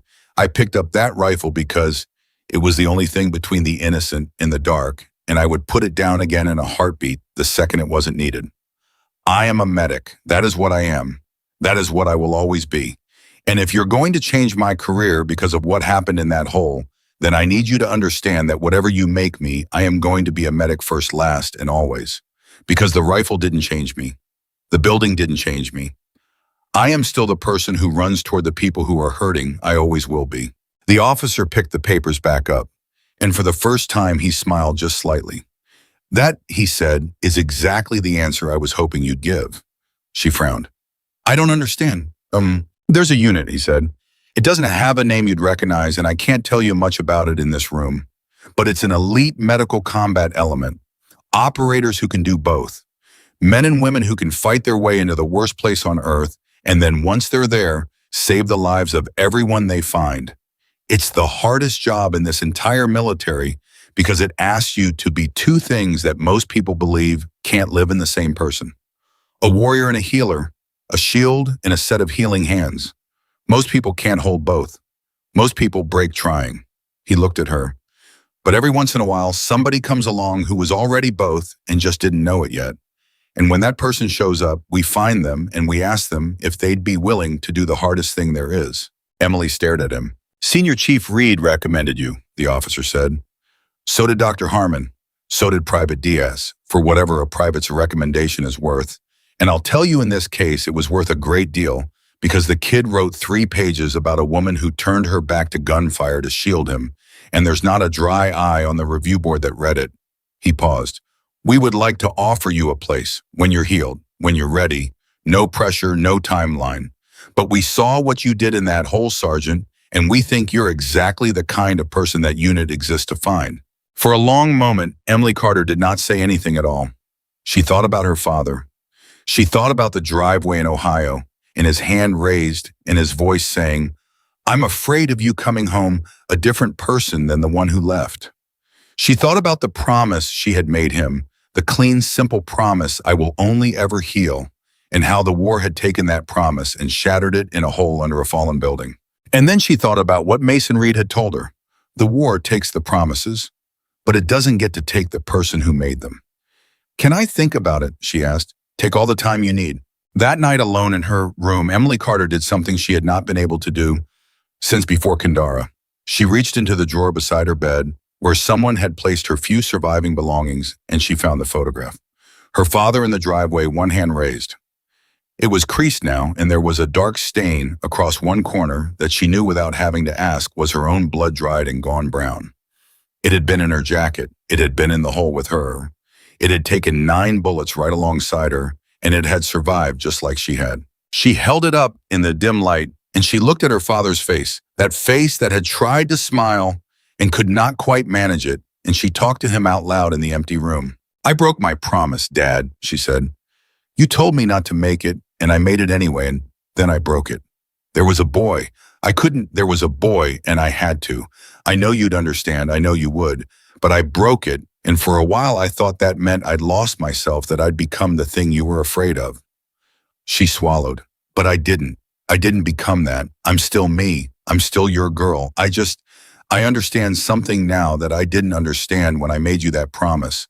I thought being good meant never picking up the rifle. But being good was never about the rifle. It was about who I stood in front of.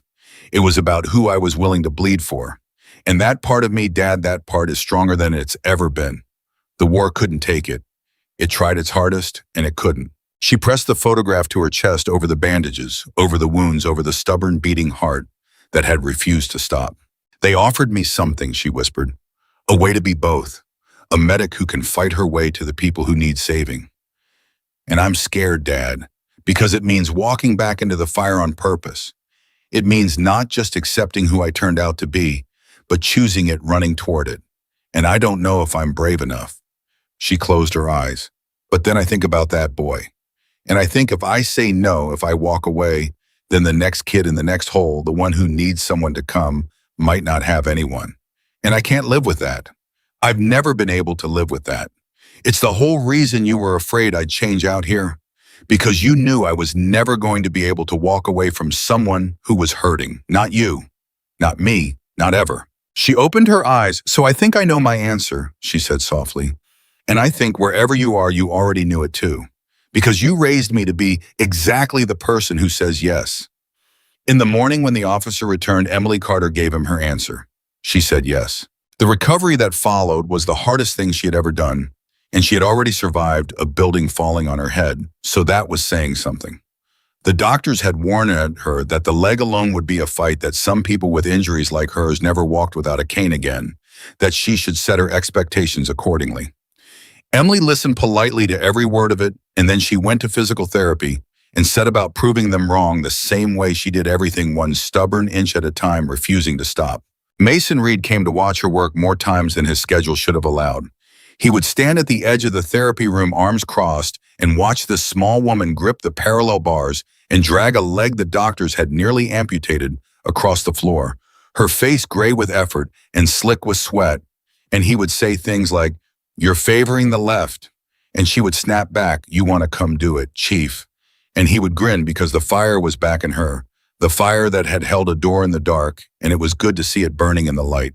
One afternoon, when she had pushed herself past the point of sense and collapsed onto a bench, breathing hard, holding back tears of frustration because her body would not yet do what her will was demanding of it, Mason sat down beside her and said, "You know you don't have to prove anything, right? You already proved everything a person can prove in that hole. You've got nothing left to prove to anybody." "I'm not proving it to anybody else," Emily said, wiping her face. "I'm proving it to me. There's a difference." She looked at her ruined leg. "When I was under that building, I couldn't feel this leg. I thought it was gone. I thought I was going to have to leave part of myself down there in that dark. And I made myself a deal. I said, if I get out of this, if I ever stand up again, I am not going to waste one single day of it. I am going to use every bit of what's left because I got to keep it and Barnes didn't and a lot of people don't." Her jaw tightened. "So this leg is going to work. It doesn't have a choice. I already told it. It doesn't get a vote."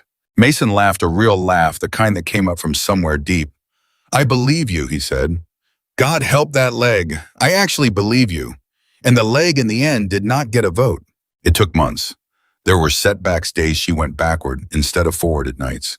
The pain was so bad she lay awake gripping the sheets and talking to her father's photograph just to get through to morning.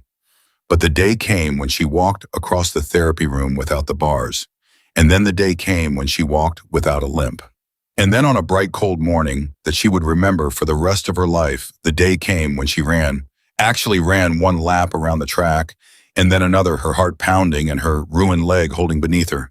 And she stopped at the end of it and bent over with her hands on her knees and laughed and cried at the same time.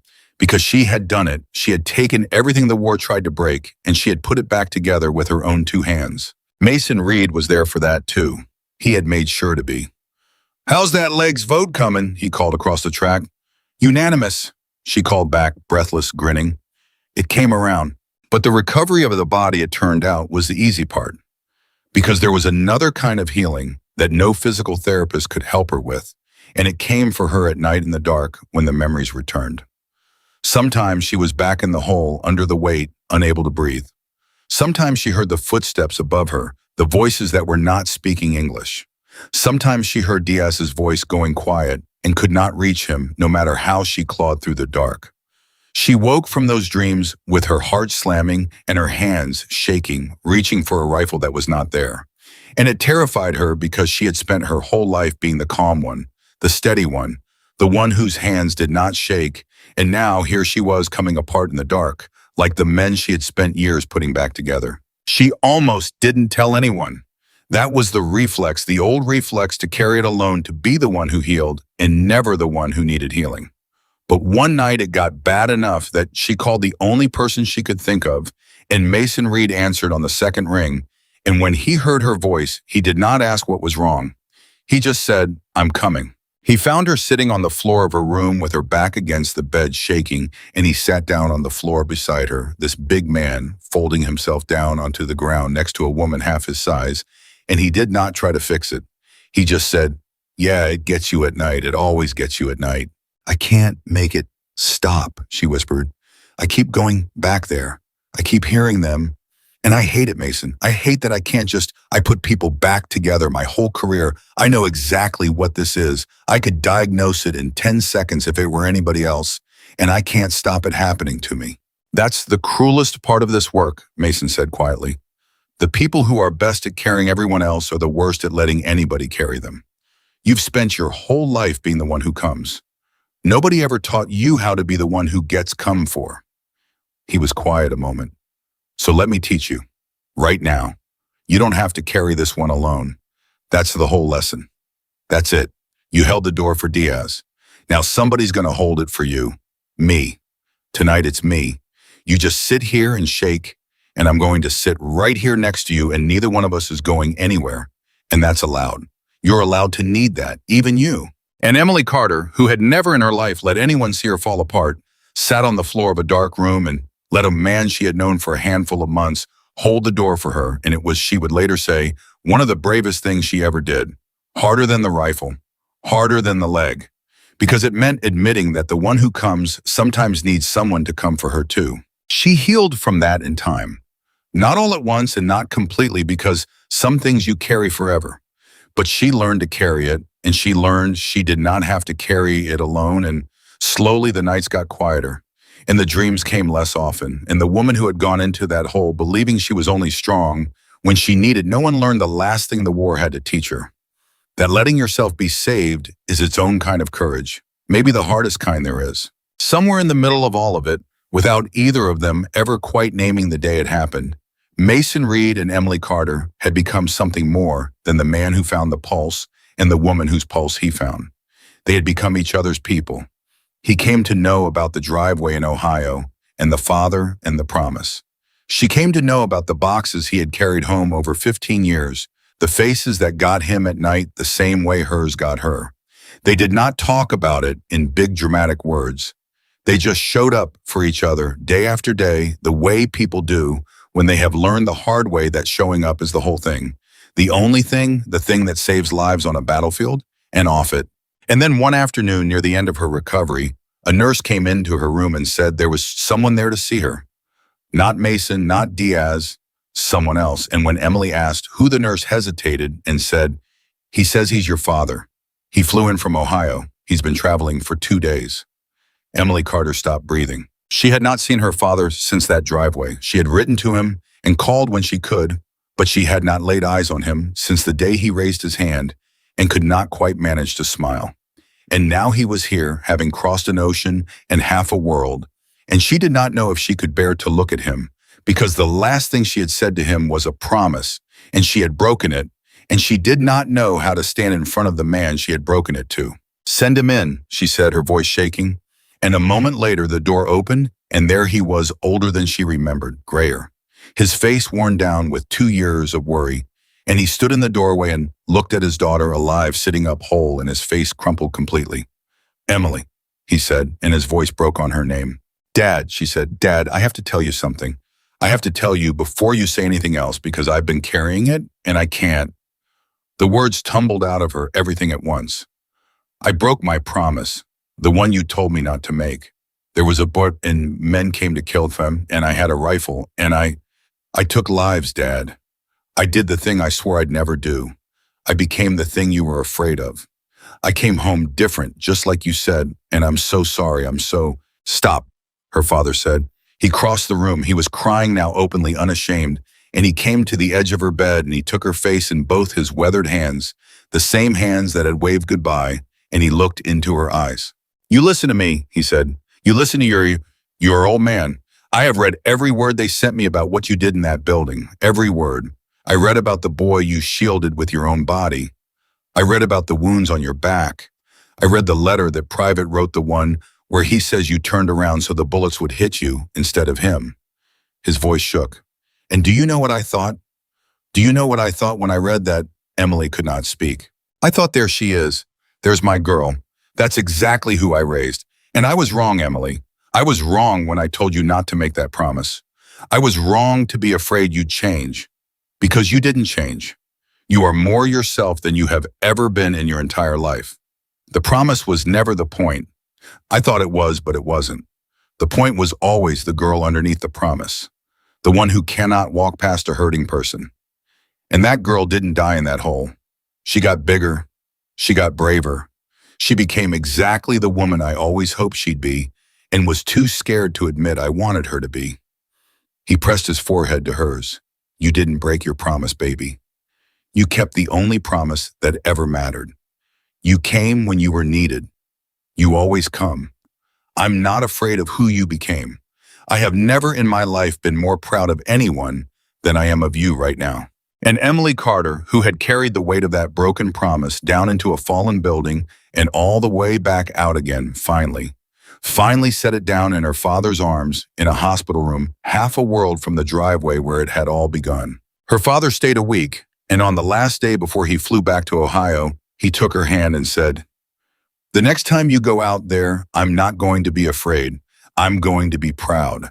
Every single day, you go be exactly who you are." And she held onto those words like a tourniquet because she was going to need them because the fire was calling her back. And this time she was choosing to answer it. Months later, Emily Carter returned to the battlefield. She was not the same woman who had first stepped off a helicopter into the dust 2 years before. She walked differently now with a slight hitch in her stride that only came out when she was tired, a permanent souvenir of a leg the doctors had wanted to take. She carried herself differently, and the medical bag on her shoulder now hung beside a rifle she knew how to use, and she had made her peace with both because she understood now what she had not understood then, that she was not two people forced into one body. She was one person who had finally grown large enough to hold everything she was. But the thing that had changed most was not something you could see. It was the way the men looked at her, because the story had spread. Of course it had spread. A story like that could not be contained. It moved from base to base the way all the great stories moved mouth to mouth in the dark, on the long nights when soldiers needed to believe that courage was real and that it sometimes wore an unexpected face. They told it wrong half the time, the way legends always get told wrong. Some said she'd killed a dozen men. Some said 20. Some said she'd dragged 3 wounded Marines out on her back with a shattered leg. The numbers grew in the telling, the way they always do. But the heart of it, the part that mattered, that part, they always got right. A small medic, a fallen building, 9 wounds, a boy she covered with her own body, a door she held in the dark until a SEAL team found a pulse where there should have been none. That part they told true because that part was true, and the true part was better than any exaggeration anyone could invent. So when Emily Carter arrived at her new unit, there was none of the doubt she had faced the first time. No sergeant leaning against a barrier, calling her a nurse. No men looking at each other thinking she wouldn't last a week. Instead, there was something she had never experienced before and did not quite know how to hold. There was respect. There was, from some of them, something close to awe. Hardened operators men who had seen everything went quiet when she walked into a room, and more than one of them found a reason to come up to her privately and say some version of the same thing. "I heard what you did, in that building. I just wanted to shake your hand." She never knew what to say to that. She usually just shook the hand and said, "I did what any of you would have done." And she meant it, but they knew better. They knew that most people did not do what she had done. They knew that when a building falls on you and men come to finish you off, most people, even brave people, even good people, do not throw their own dying body over a stranger and turn their back to the guns. That was not what most people did. That was what Emily Carter did. And they honored her for it in the only way soldiers know how, which is to trust her completely with their lives without hesitation from the very first day. Mason Reed had transferred too. He would never have said it was because of her, and she would never have asked, but they both knew, and it did not need saying. They were each other's people now. Where one went, the other found a way to follow. And having him there, the man who had found her pulse, the man who had held the door for her in the dark of a hospital room when the nightmares came, made the terror of walking back into the fire something she could bear. The first mission came 3 weeks in. It was in a way she found almost unbearably fitting another collapse. A structure had come down in a contested part of the city, and there were people trapped inside, and the intelligence was thin, and the situation was hot, and the men who had trapped them were still in the area. It was in almost every particular the nightmare she had lived. And when the tasking came down, Emily Carter felt her whole body go cold, felt her hands want to shake, felt the dark of that other hole reaching up out of her memory to pull her back down. Mason found her before they loaded up. He always seemed to know. "Hey," he said, "you don't have to take this one. Nobody would think less of you. It's too close to the bone and everybody knows it. Sit it out. There'll be others." And Emily Carter looked at him, and she thought about the boy in the last hole and the men who came to finish him and how there had been no one but her standing between him and the dark. And she thought about all the times she had sworn lying awake that if she ever got out, she would never leave another person to face that alone. "There are people in that building, Mason," she said quietly. "Trapped, scared, hurt, just like I was. And somewhere in there, there's probably somebody's Diaz, some kid who thinks he's going to die alone in the dark." She shouldered her bag. "I can't sit that out. You know I can't, Being scared of the hole is exactly why I have to be the one who goes into it. Because I know what it's like to be down there praying that somebody comes. And I promised myself I would always be the one who comes. Mason looked at her for a long moment, and then he nodded because he had known she would say that because it was the whole reason he loved her, and he said, "Then I'm going in right behind you, same as last time. You stay in front of me." "I always do," she said, and for a moment they both smiled because those were the exact words she had said to Sergeant Cole a lifetime ago, in a war that had taken so much and given this back. They went in. It was everything she had feared it would be. The dark, the dust, the groan of a broken building settling around them. The tight, impossible spaces. She felt the memories claw at her, felt the panic rise in her throat, felt her body try to drag her back into the other hole, the one she had almost died in. And for one terrible second, crouched in the dark of that collapse, Emily Carter froze. She could not move. The past had her by the throat. She was 24 years old again, and buried and dying, and there were footsteps above her that did not speak English, and she could not make her body go forward. And then from somewhere deep in the rubble ahead of her, she heard it. A voice, small, frightened, fading. A child's voice. There was a child in the building, and everything changed. The panic did not vanish, but it stopped mattering. Because Emily Carter had spent her entire life being the one who comes, and somewhere ahead of her in the dark, there was a child who needed her to come, and there was no force on earth, not fear, not memory, not the war itself that could keep her from a child who needed her. The freeze broke. Her body moved, and she went forward into the exact nightmare she had barely survived, not despite her terror, but straight through the middle of it, toward the sound of a child crying in the dark. "I'm coming," she called out, her voice steady, that impossible steadiness she had used on a dozen dying men. "Do you hear me? I'm coming to you. You are not alone. Keep making noise so I can find you." She found the child pinned beneath a fallen beam. A little girl no more than 7. Her leg trapped, her face streaked with dust and tears, and when the girl saw Emily's face emerge out of the dark, she stopped crying. Just stopped because someone had come, someone was here, she was not alone in the dark anymore. And Emily Carter dropped to her knees beside her and took her small hand and said the truest words she knew. "I've got you now. It's over. The being alone part is over. I am not going anywhere without you." She worked to free the child while Mason and the team held the perimeter, and it was hard, brutal work. The beam heavy, the space tight, and outside the collapse, the enemy had realized there were rescuers in the rubble, and the fire started coming in, and it was Kandara all over again. It was the exact nightmare, men shooting into a collapse with wounded trapped inside. But this time, Emily Carter was not the one dying in the dark. This time, she was the one who came, and that made all the difference in the world. "Mason," she called back, "I need 30 seconds. Her leg's pinned. I can't move the beam alone." "You've got your 30 seconds, Mason called, and then to the team, "Everybody, we are buying the medic 30 seconds. Put everything you've got downrange. Nobody touches this collapse. Move." And they gave her hell, the way they had given the enemy hell in another collapse a year before, and under the cover of that fire, Emily Carter freed a trapped child from a fallen building. She carried the girl out herself. She would not let anyone else do it. She held the child against her chest, and she covered her the way she had covered Diaz, her body between the girl and every danger in the world, and she carried her out through the smoke and the fire to the waiting helicopter. And the whole way the little girl clung to her neck, and Emily whispered to her, you're safe, I've got you. Nobody's going to hurt you now. I promise, I promise." And this was a promise the war would not get to break, because Emily Carter had learned in the hardest way a person can learn, and exactly what her promises were made of now. The girl lived. Of course she lived. Emily Carter had come for her, and the people Emily Carter came for had a way of living. When it was over, when they were back, and the child was safe in a hospital bed, and the adrenaline had drained out of them, Emily sat on the edge of a cot with her head in her hands, shaking, letting the terror she had pushed aside finally move through her. And Mason Reed sat down beside her, and he did not say anything for a long time.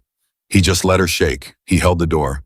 Finally, he said, "You froze in there for a second. I saw it." "I know," she whispered. "I couldn't move. The memories, they grabbed me, and I couldn't." "And then you moved anyway," Mason said. "You heard that kid, and you went straight into the worst thing that ever happened to you, and you didn't stop, and you brought her out." He put a hand on her shoulder. Emily, do you understand what that is? That's not somebody who isn't afraid. Anybody can do the brave thing when they're not afraid. That's nothing. What you did in there walking into your own nightmare because a child needed you, terrified the whole time and doing it anyway. That's the realest courage there is. That's the only kind that counts. Emily lifted her head and looked at him, and her eyes were wet, but there was something steady underneath the wet. Something that had not been there when she first woke up in that hospital bed a year ago, believing she had lost herself. You know what I realized in there, she said. When I heard her crying, she wiped her face. I finally understood the thing I couldn't understand before. About the promise, about my dad, about all of it. She took a breath. I used to think courage was about strength, about being tough enough or fearless enough or hard enough. And I never felt like I had that. I was small and quiet, and I hated the idea of hurting anyone. And I thought that meant I wasn't a real warrior, that I was just playing at it, that the real soldiers were the ones who weren't afraid, the ones who could kill without it costing them anything. She shook her head slowly. But that's not what courage is. That's not it at all. Courage isn't not being afraid. Courage isn't being strong. Courage is running toward the person who needs you when everything in you is screaming to run the other way. Courage is refusing to leave someone alone in the dark, even when the dark is the thing you're most afraid of in the entire world. That's it. That's the whole thing. And I've had that my whole life. I had it before I ever picked up a rifle. I had it before the building fell. I had it standing in that driveway making a promise I couldn't keep because the thing underneath the promise was the courage to always come, and that Mason that they can never take. The war took everything else. It took my leg for a while, it took my clean conscience, it took my pretty promise. But it could not take the part of me that comes when someone needs me. It tried. God had tried, and it couldn't. Mason Reed looked at this small, scarred, extraordinary woman, and he thought about the moment more than a year ago when he had reached his hand into a collapsed building, expecting to pull out a body, and had felt against every law of the world a heartbeat under his fingers. He had wondered in all the time since what it was that had kept that heart beating when every rule of medicine said it should have stopped. And sitting there beside her, he finally understood. It was this. It was exactly this. The heart had refused to stop because it was not done coming. There had been a boy who needed her, and now there would be a child, and after this child there would be others. An endless line of people in the dark praying that somebody would come. And Emily Carter's heart had understood, even buried under 9 wounds in a fallen building, that it was not allowed to stop as long as there was still someone left to come for. You want to know something, Mason said quietly. That first day, when I found you, I put my fingers on your wrist and I felt that pulse and I couldn't understand it. 15 years of this work and I'd never felt anything like it. You should have been gone. By every rule, I know you should have been gone. He shook his head. I think I get it now. Your heart wasn't beating because your body was strong. Your body was destroyed. Your heart was beating because you weren't finished. There were still people who were going to need you, and you were not going to let a little thing like a building on your head stop you from being there for them. Emily smiled through her tears. That's the most anybody's ever understood me, she said. Well, Mason said, somebody had to find your pulse. And they sat there together in the quiet. The man who found the heartbeat and the woman whose heart refused to stop. And outside the sun was coming up over a hard country, and somewhere a little girl was going to grow up because a medic had walked into her own nightmare to carry her out of the dark. The years went on. Emily Carter served with distinction in that unit for a long time, and she became in the fullness of time exactly the thing the officer in the hospital had said she might be. A warrior and a healer, both at once, the two things most people believed could never live in the same person. Living in her, not in conflict, but in harmony. Two hands of the same body doing the same work, which was the only work she had ever cared about. Saving the ones who could be saved. Coming for the ones in the dark. She trained others in time. Young medics, some of them just like she had been small and quiet and uncertain, terrified that they were not tough enough, not hard enough, not enough. And she told each of them the thing she wished someone had told her. You think you have to become someone else to do this job, she would say. You think you have to get harder, colder, stronger, that you have to kill off the soft part of you to survive out here. That's a lie. The soft part is the whole point. The part of you that can't walk past somebody who's hurting the part that runs toward the crying instead of away from it. That's not a weakness you have to overcome. That's the strongest thing about you. That's the whole reason you're worth anything at all out here. Don't you dare let this place take it from you. You hold on to it with both hands, because on your worst day in the darkest hole you ever find yourself in, that soft part is going to be the only thing that gets you back out. It was for me. And they believed her, because she was the woman from the story, the medic who took 9 bullets in a collapsing building and lived because a SEAL team found a pulse. And when a woman like that tells you that gentleness is the strongest thing you own, you believe her because she has the scars to prove she knows. Diaz came to see her years later. He was not a scared 19-year-old anymore. He had gone home, and he had eaten his mother's cooking, and he had built a whole life on the years that Emily Carter had bought him with her own body in the dark. He had a wife now, and a daughter. And when he stood in front of Emily, a grown man, he still could not quite get the words out, the same way he could not get them out in that hospital doorway all those years before. "I named her after you," he finally managed. "My daughter. Her name's Emily. My wife knows the whole story. She knows I'm only alive because of you. She knows our little girl only exists because you turned your back to those guns." His voice broke. "I've spent my whole life trying to figure out how to thank you, and I never could. There aren't words big enough. So I gave your name to the best thing I ever made. It was the only thing I could think of that came close." Emily Carter, who had held so steady through so much, could not hold steady through that. "There's a little girl named Emily," she said when she could speak, "who's alive and growing up happy because of one night in a hole in Kandara." "2 little girls," Diaz said quietly. "There's the one you carried out of that second building. And there's mine, that I know of. There's probably more you never even heard about. There's probably a whole world of people walking around alive right now who don't even know your name, who only exist because you came when they needed you." He shook his head. "You didn't just save my life, Carter. You saved every life that was ever going to come from my life. And you did it over and over for years for anybody who needed it. Do you have any idea how many people are alive because of you? Do you have any idea what you are?" And Emily Carter thought about that. She thought about the driveway in Ohio and her father's face and the promise she had made and broken and then understood. She thought about the hole in the dark and the heartbeat that refused to stop. She thought about Mason Reed's fingers on her wrist and Dr. Harmon refusing to let her go and a little girl clinging to her neck in the smoke. She thought about all of it, the whole long road from the medic everyone thought would break to the woman standing here now. "I know exactly what I am," she said, and her voice was steady and sure and at peace in a way it had never been before. "I'm the one who comes." That was the truth of Emily Carter, and it was the truth she had spent her whole life learning, and it was a truth no war and no wound and no fallen building could ever take away from her. She had gone to war believing she had to choose between 2 selves, the healer and the warrior, and that choosing either one meant losing something essential about who she was.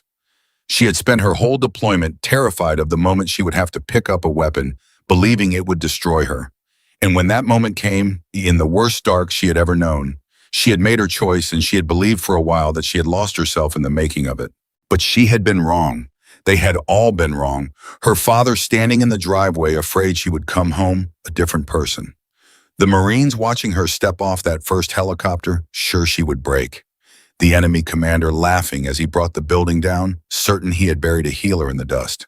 Every single one of them had been wrong about the same thing because every single one of them had believed that Emily Carter was something fragile, something that the war could break.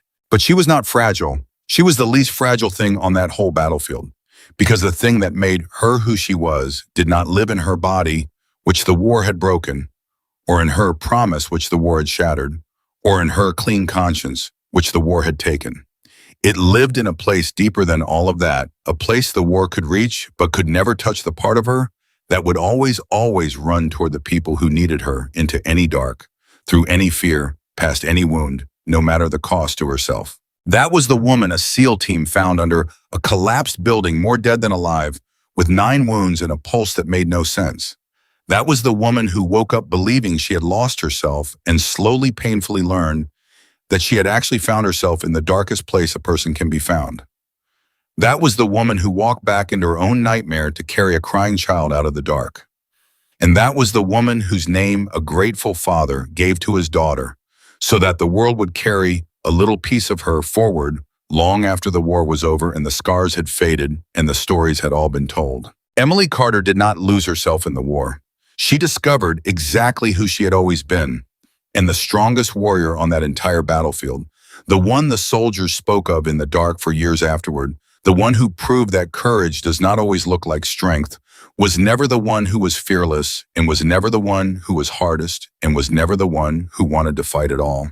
It was a small, quiet medic who was terrified every single day and who ran toward the danger anyway every single time because somewhere in the dark someone needed her, and she had decided with her whole heart that she would always be the one who comes. She kept that promise until the very end, and it was the only promise that ever mattered. So what do we do with a story like this? What are we supposed to carry away from it, those of us who will never lie buried under a fallen building, who will never feel a stranger's fingers find our pulse in the dark? Because a story is only worth telling if it leaves something behind in the person who hears it. And the story of Emily Carter leaves behind a great deal if we are willing to sit with it. The first thing it leaves us is a hard question about the promises we make. Emily made a promise to her father, a clean and beautiful promise that she would only ever heal and never harm. And she broke it. And for a long time, she believed that breaking it had destroyed her. We do this too, all of us. We build ourselves out of the promises we make, the vows and the rules and the lines we swear we will never cross. And we believe that those promises are what make us good. I will never become like my father. I will never let anyone see me weak. I will always keep my word no matter what. And then life, which does not care about our promises, puts us in a hole and takes them from us one by one.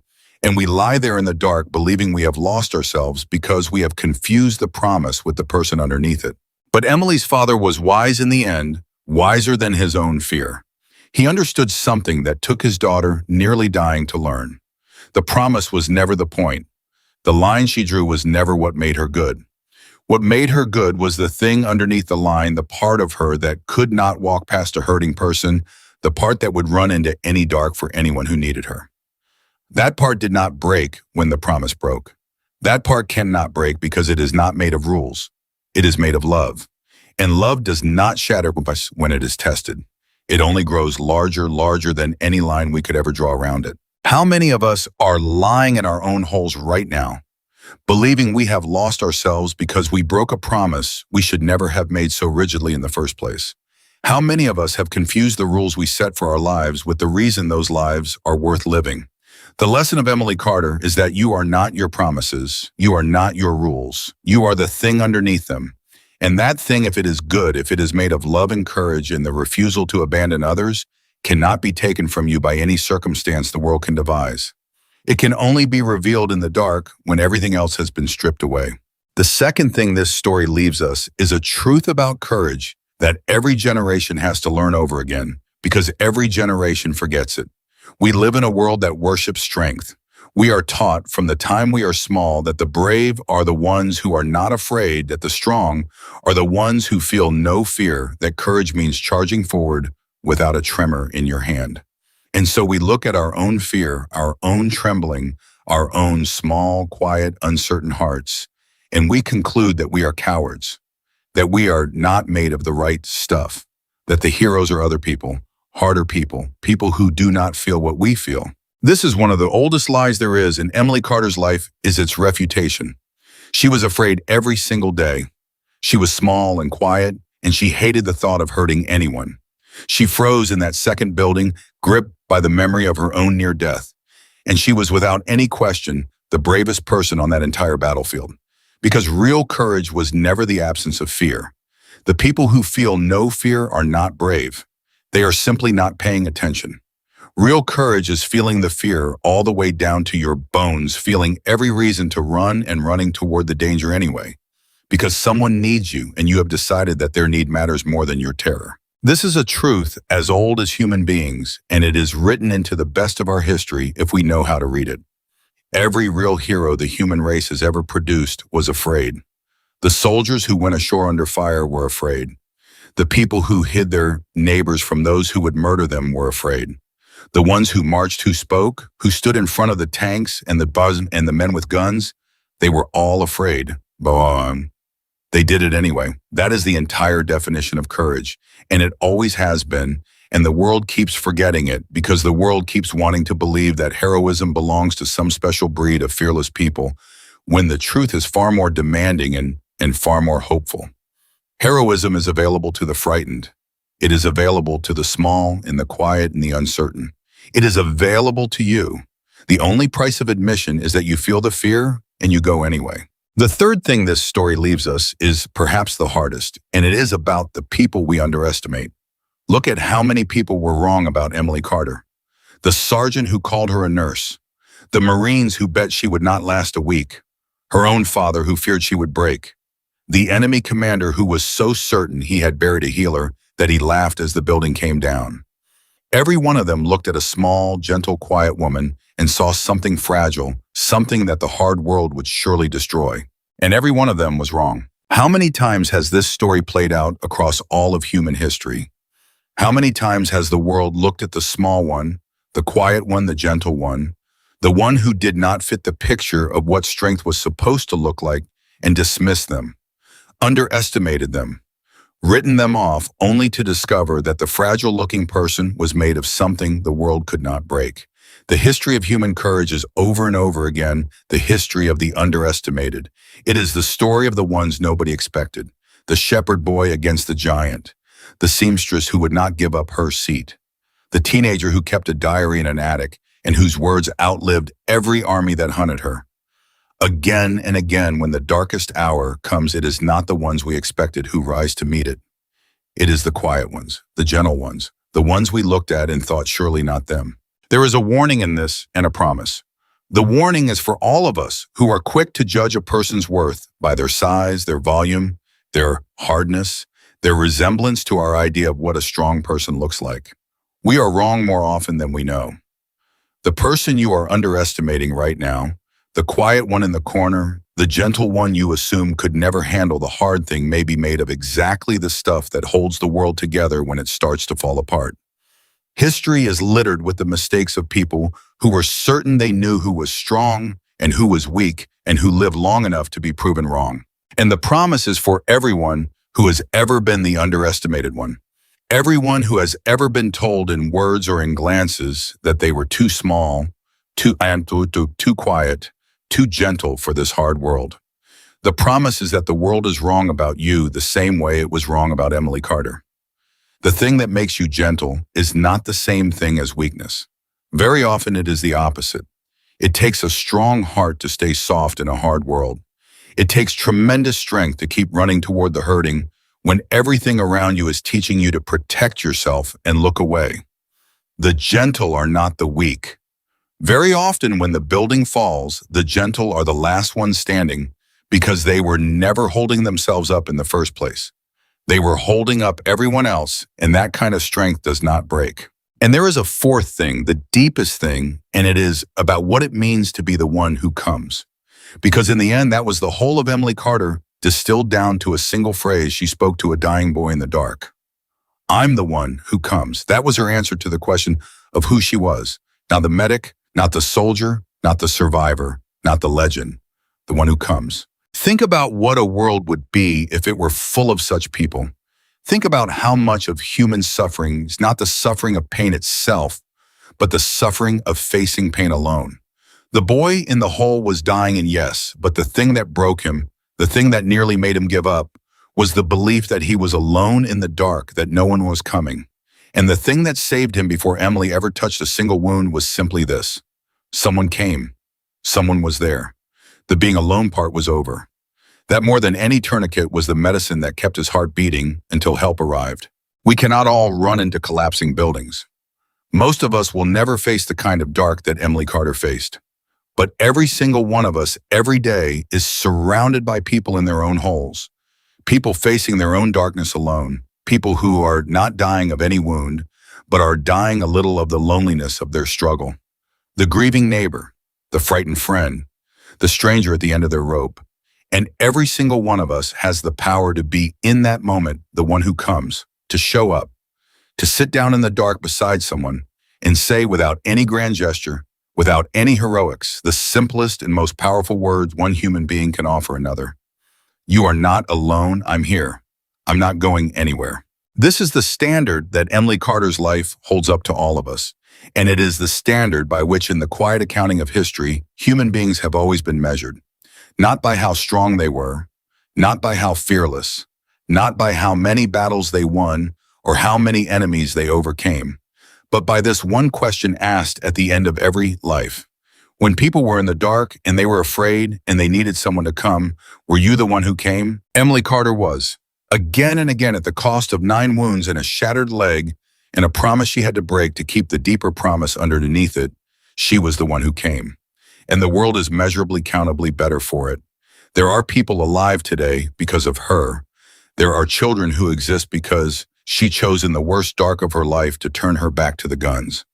There is a little girl named Emily growing up somewhere right now, and she will grow up and she will have her own children and they will have theirs, and every one of them down through all the years to come is a living debt owed to one small, frightened woman who decided that someone else's life mattered more than her own safety. That is what one person can do. That is what one act of courage from one underestimated heart can send rippling forward through time.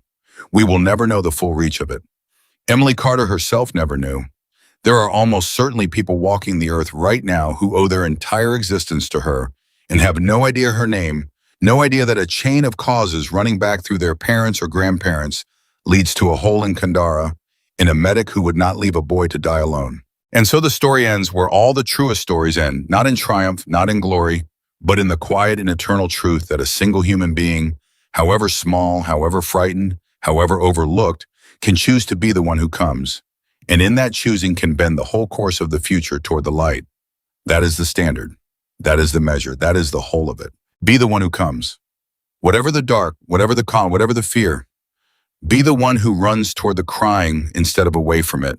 Be the one who sits down in the hole beside the frightened and says the being alone part is over. Be the one whose heart, like Emily Carter's, refuses to stop as long as there is still someone left who needs you. Do that and you will have lived a life that matters. Do that and no building that ever falls on you, no wound, the world ever gives you, no promise you are ever forced to break will be able to touch the truest thing about you. Because the ones who come are the ones who hold the world together. They always have been, and they always will be.